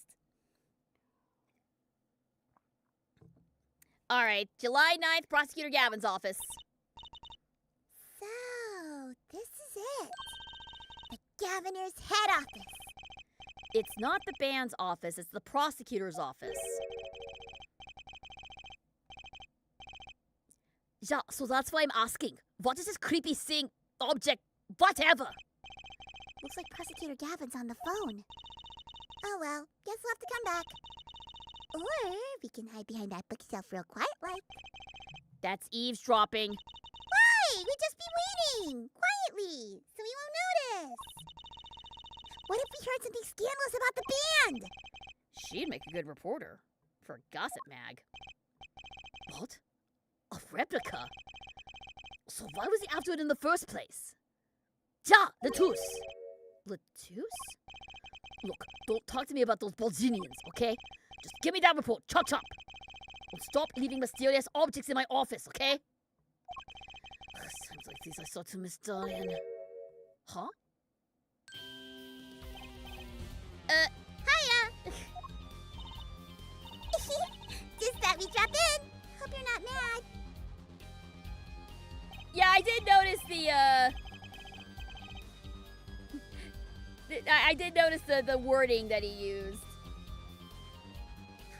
How could I be? There's not enough tee-hee in the world in any case. Have a seat. Prosecutor Gavin the philanthropist. Watch and learn, Apollo. So, who have you come to see? Huh? Clavier, lead vocalist for the Gaviners, or Prosecutor Gavin, scourge of the courtroom? What do you think he means, Apollo? I think he's giving us a choice. We can either ask him about the concert or the case. Which way to go?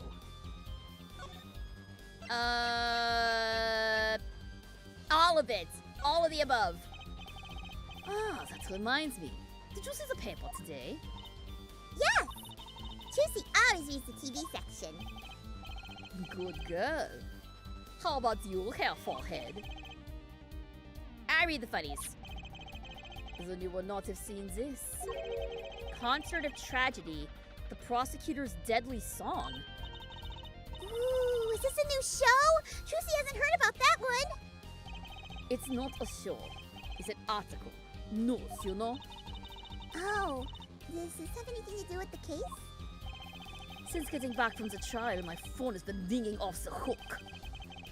How does it feel to take a man's life with a song? Have you ever hummed a man all the way to death row? Do you think you could sing for me over the phone? It is endless. Endless! Thanks to the case you made today, of course. Oh, that was all Apollo's idea. Hey! Hmm? Is that a newspaper over there, too? Ah, yes. The Bosnian Daily Bugle. Go ahead, take a look. Thanks, but I can't read Brazilian. Oh, that's right. Suffice it to say, this is big news over there as well. Though they didn't go so far as to mention the lyrics to my song. Probably no one in Virginia could believe it. It's probably seen as just a theory at this point. The journalist didn't see the need to mention it. That makes sense.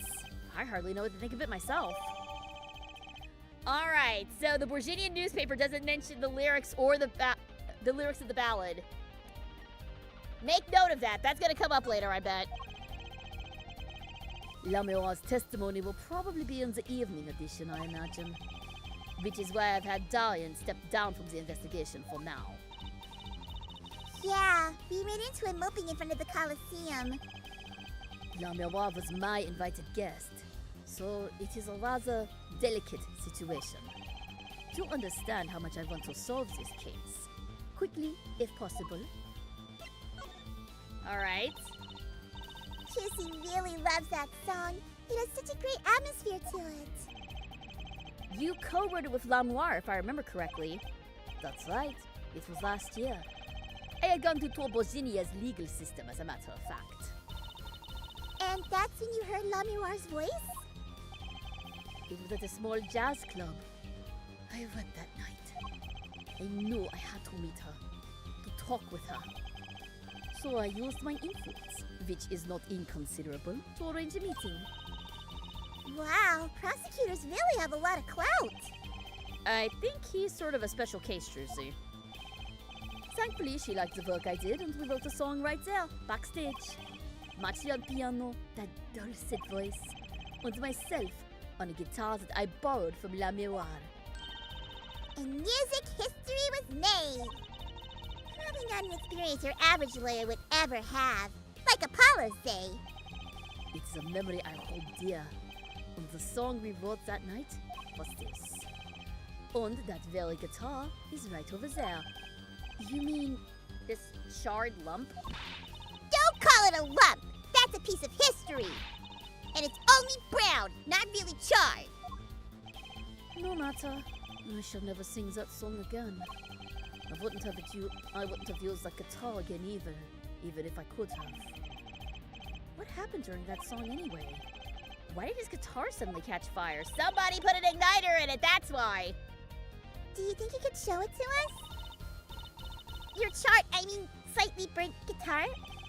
I'm sure he doesn't mind. What more could happen to it? Alright, so let's take a look at the guitar. That was an impressive bit of pyrotechnics that did this. That's the guitar from the concert, isn't it? I thought it was one of the staff playing a gag on me. I never guessed that wasn't the end of it. I had a specialist analyze the guitar, incidentally. Did you find anything out? He didn't have a lot of time, so it's still unclear. But the results he came up with were intriguing. Intriguing? How does that guitar tie into everything that went on? Sounds like something we should ask about. Okay, but I wanna look at everything else in here. I'm just gonna poke around your office for a bit. Look at all the guitars. Why so many? You can never have too many guitars. They are like my lovers. I did not just hear him say that. They're backup guitars, Apollo. Don't you know anything? Rock and rollers always smash their guitars at the end of a show. No wonder it's so hard to make it as a musician. You know what? You should try rocking a little, Apollo. And breaking his guitars while he watches? That might be a little too rocking. Of course, I would never do such a thing. Did I not say they are like my lovers? Do I seem like the kind of man who would do such a thing to the one he loves? No, not at all. You're Mr. Gavin, upstanding prosecutor. What happened to Prosecutor Gavin, God of Rock? Clavier Gavin respects women confirmed. Dude's getting another point with me, even though he was a punk in the trial. He's getting a point with me for that. The view is exhilarating, yeah? I sit here, gazing down upon the city, writing my songs. Try working on cases. It is the same thing. I write lyrics the same way I corroborate evidence. It is a harmony between the logical mind and the primal spirit within. Is it so hard to admit that you just like staring out your window and daydreaming? Okay, so if Edgeworth is on... So Edgeworth's office is room 1201. Clavier seems pretty high up too. So I wonder where his office is in relation to Edgeworth's office. If Edgeworth is even still around right now. Maybe he moved into 1201 and took over. I hope not. What's wrong, Apollo? You look confused. I was just wondering where the work chair in this office was. You're looking at my favorite chair right now. That's a massage chair, isn't it? Oh, dope. That is an ergonomical... Trissy loves the ones with the vibrating rollers on your back. They feel great. Did Trissy say something wrong? No, I merely realized the futility of an explanation.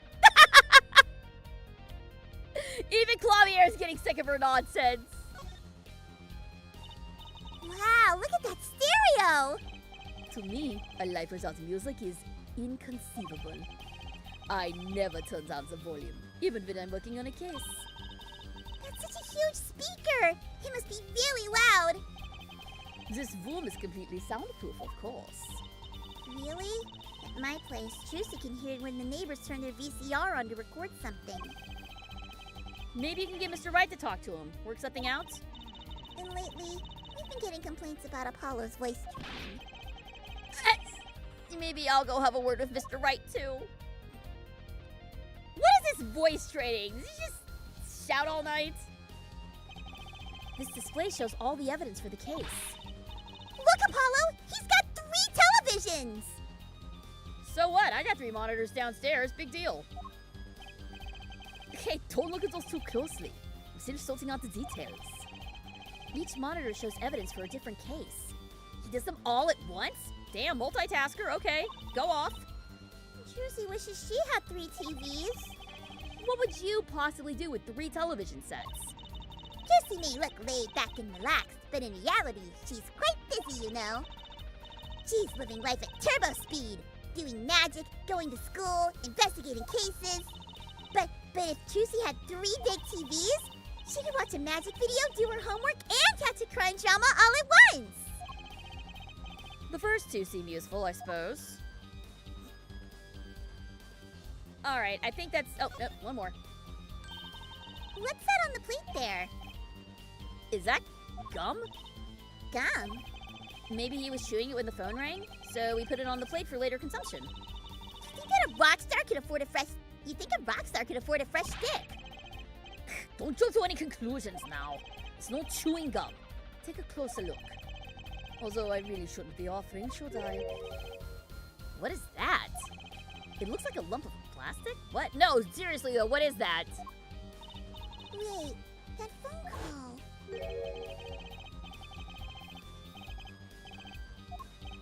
Oh, that's what he was talking about on the phone. Gotcha. Prosecutor Gavin, does this have something to do with Mr. Lettuce? Wait a second. You were listening on my phone call, weren't you? Who? Us? Chusey tried to stop him really, but he forced her to.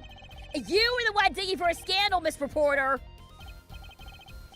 To tell the truth, I'm not even sure what it is.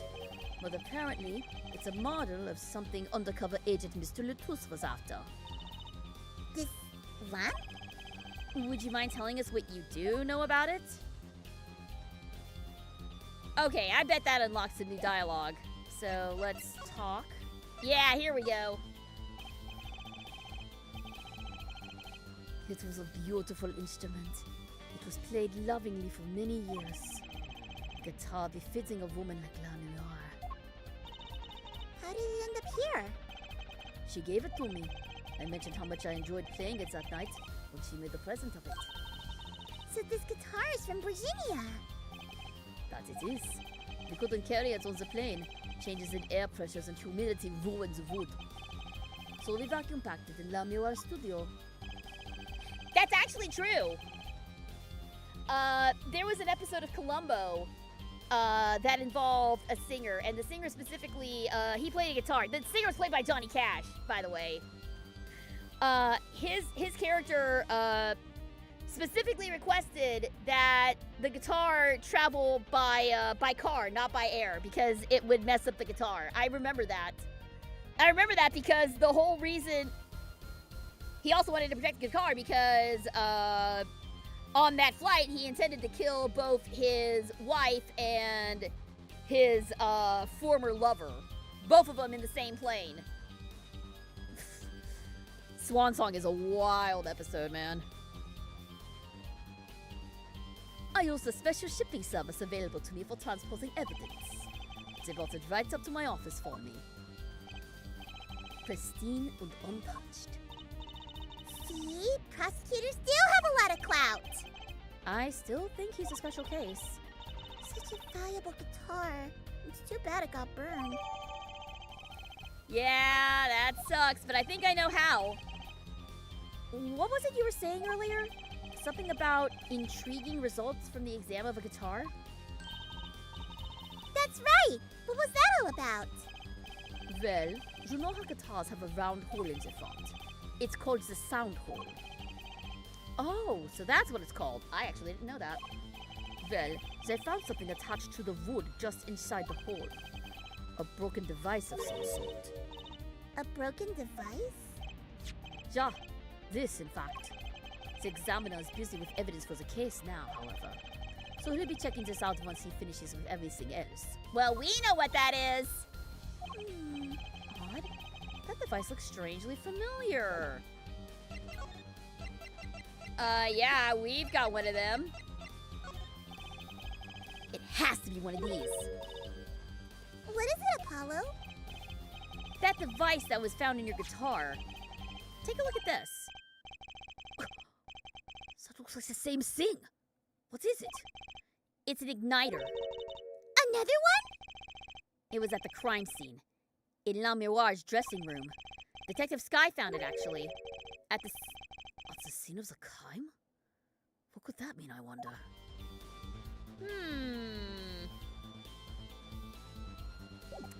Interesting. Well, let's talk about the lump.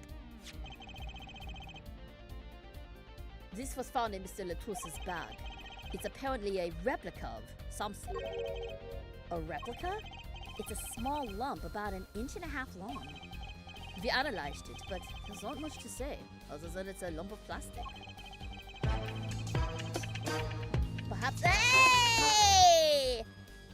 A new suspect has arrived! Shinji McCloud! Hello, hello! Thank you so much for the raid! Mods, if you could please do a shout out for Shinji, and hello, Raiders! I am Super Geek Girl. I am your resident magical girl detective. I am also a voice actress. You guys may have heard me as Karane Inda in The 100 Girlfriends, who really, really, really, really, really love you. Along with Tia in Overlord, Kikoyu in Reborn as a Vending Machine, Seneseta in Tojo Wants to Be a Common Writer, and a bunch of other stuff. It is Gay Lawyer Sunday today, and we are playing Apollo Justice. We're just finishing up the investigation phase, so settle in, guys. Thanks so much for stopping by. Perhaps it was to be used in the identification of whatever it's a replica of. You mean whatever Mr. Latouche was after? That seems to be the most logical explanation. Well, what is it? Don't ask me, Fräulein. Oh? Well, if you don't want to tell us, you can just say so. I've put in a request to Interpol via my contact in Bosnia. But apparently there was a block on information somewhere along the chain. Oh? There's something either Interpol or Bosnia doesn't want to share. We've been through here. We've done this before. International territory bullcrap. I'm getting flashbacks to Turnabout Ablaze. Hello, Professor Love. Welcome, welcome. His necklace is so worrying. If he ever falls forward, it would be a problem. Oh yeah, no, that's gonna kill a man. This is gonna kill a man someday. I hope I'm not foreshadowing a future case, but yeah, that's a rather nasty little emblem you've got there, dude. Although I appreciate that it kind of resembles a Magatama in a way. Just the shape of it. It's very reminiscent of the Magatama. I wonder if that was intentional or not. Something about this little piece of plastic. Mr. Latouche went through all that trouble to become La Miroir's manager, just to come to this country to find out more about this lump? And he died for it. Okay. Sorry for the delay message. I was about to cook dinner. No, that's totally fine. That's fine. I get it. Thank you for the shout out and the welcome. Thank you for stopping by. Glad to have you along. Yeah, what's for dinner? Super Geek Spouse is working on dinner downstairs right now. I can smell it from up here, and I'm getting hungry. It's a G for Gaviners? Oh. I guess I can kind of see that. Yeah, I can see that it's a big dumb G. I like to think that, though, it's a little reminiscent of the Magatama, right? I still got barbecue from last week and mac and cheese. Ooh, yummy. Mac and cheese not so much, but barbecue from last week, yes. Dad, no! Okay, it's fine. It's a G, but it's super stylized. Come on! Also, I dig that everybody just gives him a German accent, not for his brother. Like, the fandom just universally agreed. You know, I did give Christoph a very light German accent. I did give him a very light one, but no, I'm going hard on the bad German for Clavier. He deserves nothing less than my worst.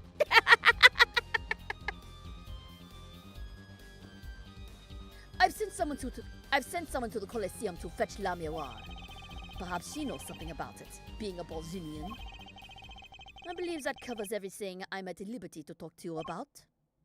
Oh. Thanks for dropping by, Herr Forehead. Thanks? Why, you gave me so much information. That igniter, for instance. Oh, that. Damn it, we helped him again! I've never met an attorney so... Oh, hang on. I gotta do this. I've never met an attorney so forthcoming with the prosecution. It's a big help. Or perhaps you're just a tad naive, I guess I could have hit it, but somehow showing it feels like the right thing. Okay, fine. He may not have been flirting with him implicitly, but come on. Clavier absolutely swings both ways. We stand a German bi icon here. Happy early Pride Month, by the way.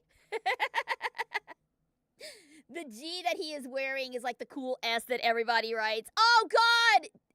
Okay, show of hands. Who can actually do that stupid S? It took me forever to learn how to actually draw that dumb thing. Who knows how to do the dumb 90s S in the chat? I'm curious if people still know how to do that. yeah, Professor, you got it. The Wiener Schnitzel und such and such. Exactly. That's exactly it. That's exactly how he sounds. I could say the same to you, Prosecutor Gavin. Thanks for the information. About the strange lump of plastic. The one that Mr. Latouche was investigating? Hey, that's right! I've been thinking, Herr Forehead. We encounter many incidents in our lives. All of us. Not all of them simple. Especially not the ones where people are killing the song lyrics. That is why I try to at least remain simple inside. And I keep a simple goal. To discover the truth. That's why I like to keep relations civil. Yeah? That is all. I can live with that. You know, like, a lot of people give crap to Clavier for being friendly and everything, but it's actually a little bit of a fresh air, a little bit of a breath of fresh air, because he doesn't have to go through the whole redemption arc that Edgeworth went through. We've already seen that. It is kind of a nice breath of fresh air to be like, yeah, no, the truth is all that matters. Like, I may be a punk in court, but I want to get down to the truth, and let's not be dicks to one another. I dig that a lot. It's a G for No!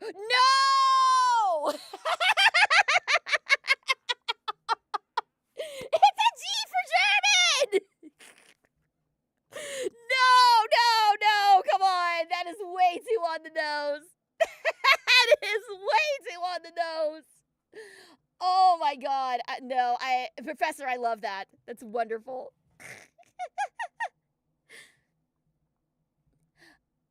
Oh God. Oh God, don't bring up the Zack Snyder Superman. Oh God. Mr. Prosecutor? Fräulein? Can Trucy ask, why do you sing in a band? Ah.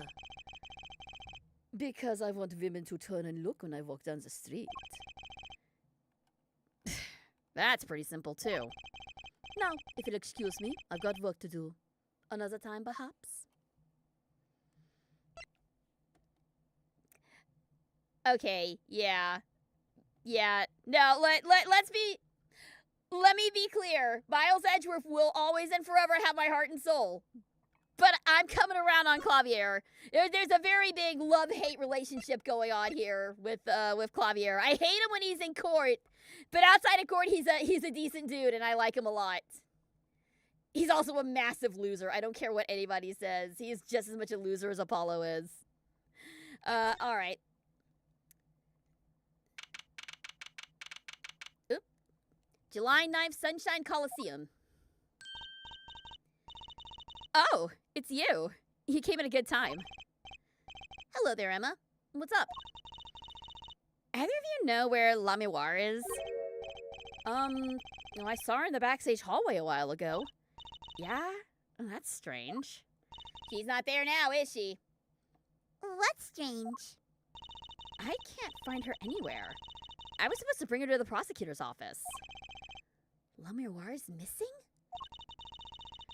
It's hard to imagine her wandering off somewhere on her own. Being that she's blind and all. Yeah, we'll help you look for her. Great, thanks. Oh dear. It's always struck me as, God, there's never been a Case Closed Ace Attorney crossover. It feels so obvious. Yeah, you know what? I'm kind of shocked there hasn't been one. However, speaking of Detective Conan crossovers, they're actually doing a Detective Conan Pretty Cure crossover with their new Star Detective Pretty Cure series, and I'm very excited about that. I'm very excited about that because I love Pretty Cure. I love Magical Girl franchises. I'm a Magical Girl detective. I mean, Star Detective Pretty Cure is like tailor-made for me. So I'm very excited about that. I also need to check out the Detective Conan Lupin the Third crossover. Apparently they dubbed the whole thing and put it out on YouTube recently. So I need to find some time to sit down and watch that as well. Because I love Lupin the Third, and my husband, super geek spouse, loves Detective Conan. So that might be there might be a movie night very soon. Oh, hang on. Are we getting deep Superman lore? The only thing I liked about Snyder's Superman is this. Not sure if it's in the comic, but it's about Superman's birth. Him being the first natural birth on Krypton in centuries. Huh. Interesting. Interesting. I did not know that. All right, well, we better go find La Miroir if she's still wandering around here. Yeah, we did get the Lupin and Conan crossover. I'm gonna try and see that. I'm gonna try and pop that on. Maybe tonight or something, I'm not sure. Depends on how I'm feeling after the stream. I may be all mysteried out after we get done with the investigation. July 9th, backstage hallway. This place is deserted. Trucy wonders where La Miroir went off to. I'm sure she's okay on her own. She seems resourceful. Trucy can't help but worry about her a little.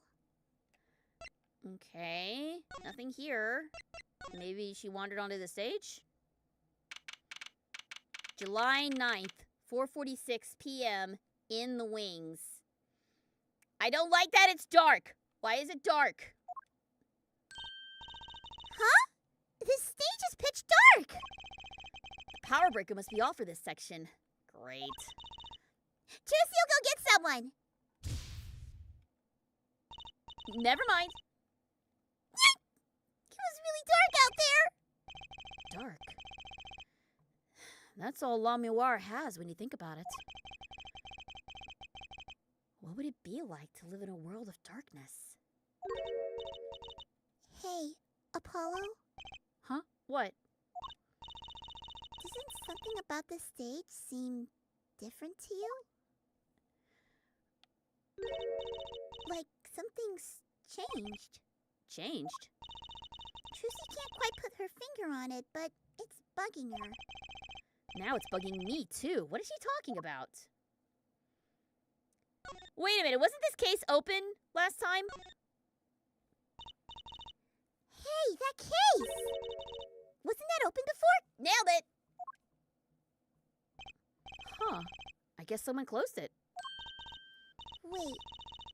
Look! Where the case closes. Something's sticking out. That doesn't look like an instrument. Oh, God. Oh, are we about to Danganronpa case 3 it? Are we about to get a second victim? You don't think it's... Let's open it, Apollo! Oh, God! Ah! La Miroir! Emma! We gotta go get Emma! La Miroir was taken directly to the hospital. Emma ran around, barking orders, making phone calls. Trucy just clung to my arm and cried. And me, I was still in shock. 2 bodies in 2 days is too many. July 9th, 5:53 p.m., Hickfield Clinic waiting room. Emma, how's La Noire? Is she okay? We all owe you a big thanks, that's for sure. So she's okay? Yeah, she came to a short while ago. Whew! Okay, it's fine. False alarm, everybody. You found her before it was too late. That's good to hear. So what happened? Someone attacked her. She was struck on the forehead. By who? We don't know. But they hit her on the forehead, right? It's right in front of her. How could she not see? Oh, Right. Would you like to see her now? Is that all right? She wants to thank you for saving her life. La Noire! Mr. Attorney, you were the one who found me? Thank you. From the bottom of my heart. I'm just glad you're okay. Tell me, what happened? Whew. Okay, well, someone else definitely. Well, the secret's out now that she's blind, so could be anybody now. Attacked! It was after I spoke with you in front of the dressing room. I sensed someone approaching. I thought it might be someone coming to see me, but they said nothing. When I went to return to my dressing room, You were hit. I knew that very moment. I knew the assailant was trying to kill me. no. It was lucky for me the first blow didn't knock me out. I turned and ran for the stage. Someone was chasing me. I could hear footsteps, yet I reached the stage first. Why the stage? I had overheard maintenance people talking. The power to the stage area was off, they said, for electrical work. Darkness is my ally. There was a contraband case near the stage. That is where I hid. So the assailant couldn't see you. Once in the case, I'm afraid I passed out. Yeah, that head injuries will do that to you. You could be fine and then suddenly just lose consciousness. Head injuries are no joke, guys. Wow, that sounds like a really close call. Do you have any idea who it might have been? Unfortunately, no. Whoever it was, they said not a word. Too bad. Yet, when I consider that I was struck high on the forehead, I must conclude that whoever hit me was taller than I am. Good point. She's sharp. And you're much taller than Juicy is. You're about as tall as Apollo. So that means it was likely an adult. Probably a man. Could it be him? Okay, Darian's jumping up to the top of the list again. But why would anyone attack you, La Noire? The detective asked me this too. And to her, I gave the same answer I give you. I do not know.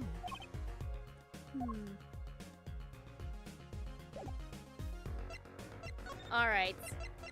I hate to put you through all this, La Miroir, but you might be the only person who can tell us what this is. La Miroir, I wanted to ask you about this. Do you know what this is? This is what? Mr. Latus was carrying it. It's a replica of the thing he was after. He was after. You know, in a secret identity, as an undercover agent. So that's what he was doing. You mean, you know what? Yes, I know, of course. This must be a Borzinian cocoon. Or rather, a convincing replica thereof. Why haven't I heard of a Borzinian cocoon before? Why would he be carrying this around? Was it some kind of a souvenir? I wonder. Okay, but what the hell is a Borzinian cocoon? What is that?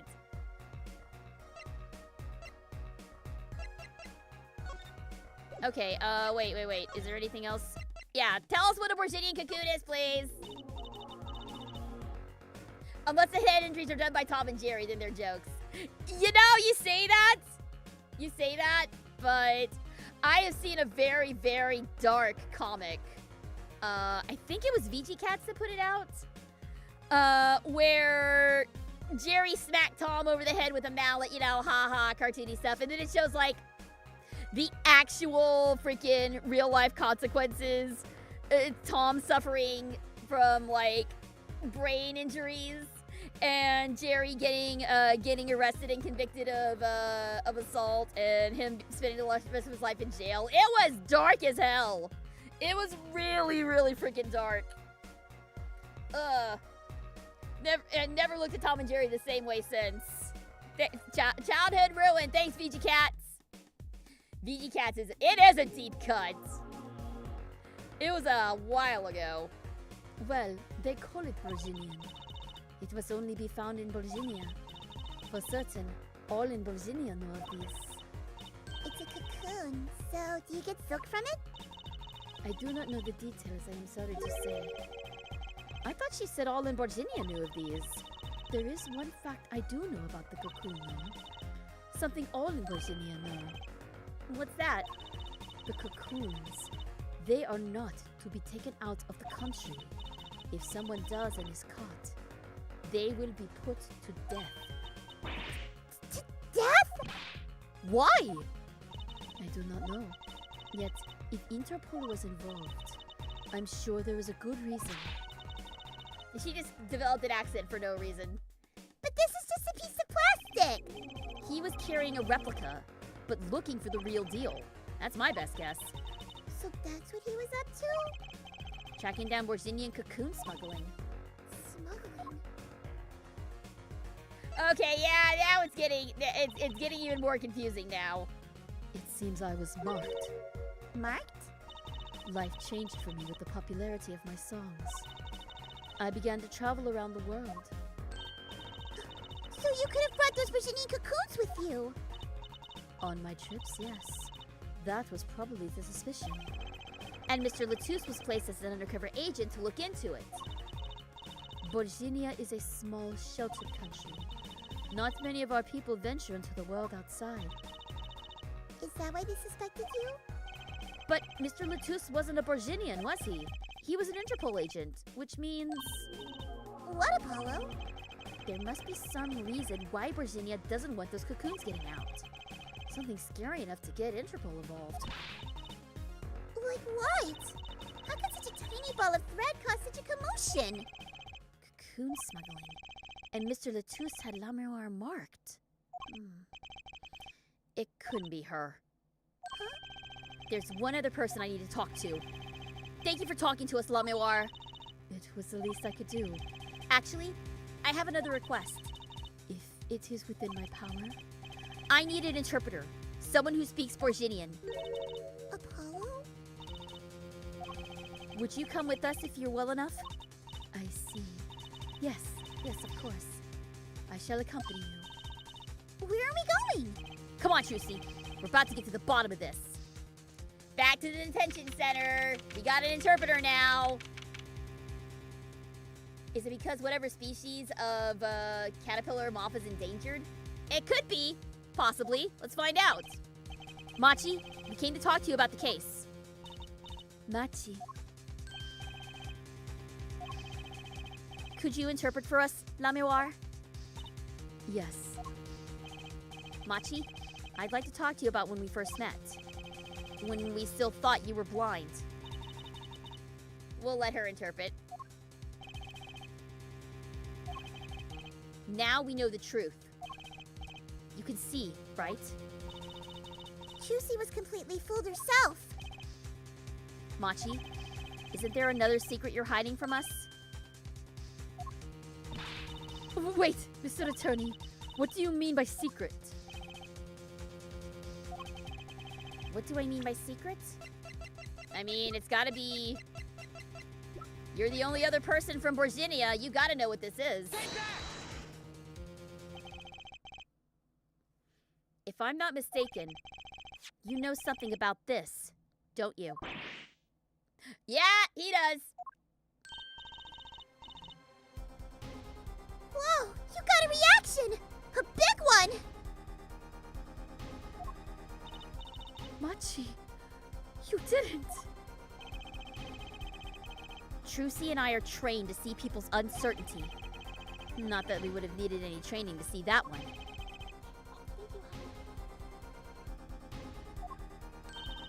Mr. Attorney, please tell me what this is all about. Lamoir, please, interpret. Very well.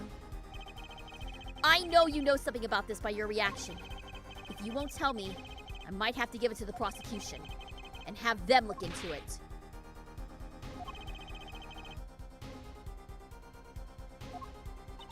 He asks you to wait. Do not be so hasty. Machi? Do you know everything? Yes, everything. Well, sort of. Have him tell us about it! Very well. All right. Let's see what the deal is with this cocoon. What is this cocoon anyway? The cocoon, the silk, is a potent cure. A cure? It must cure some disease. It's a cure for incuratus. A cure for incuratus? Uh-huh. But if it's a cure, why keep it in Virginia like that? Just think of all the lives they could save by saving the medicine. Yeah, it's a stupid... I've heard some stupid disease names, but that's probably the dumbest one I've heard yet. I do not understand the reasons myself. Okay, well, at least we know what it is. A cure. And Mr. Latouche was after cocoon smugglers. Wait, was Machi? Machi, you weren't. He couldn't be a smuggler, he's so little! That's exactly why he makes a good smuggler. Well, you're only 15, and you're sort of a magician, aren't you? Well, that's true. Juicy is sort of a magician. She said sort of! Oh, to have a copy of that security tape?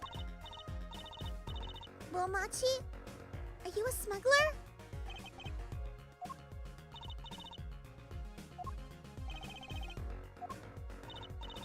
He won't tell me. First he plays blind, now he plays dumb. I wonder, do you think he brought a cocoon here to sell it to someone? If Machi really did bring one into the country, was he planning on making a deal for its sale? I can't go home. Can't go home? I can't go home to Borginia. I do not want to go home. The penalty for taking a cocoon from Borginia is death. That's right. It's punishable by death. About the case? What about the case? He wants to tell us about Mr. Latouche's death? Oh, what? This meeting's over. Oh! Hello, sir. This meeting's over. Darian? What do you mean? Visiting hours aren't over yet. There's a call from Machi from the Borginian embassy. This meeting is over. Sorry.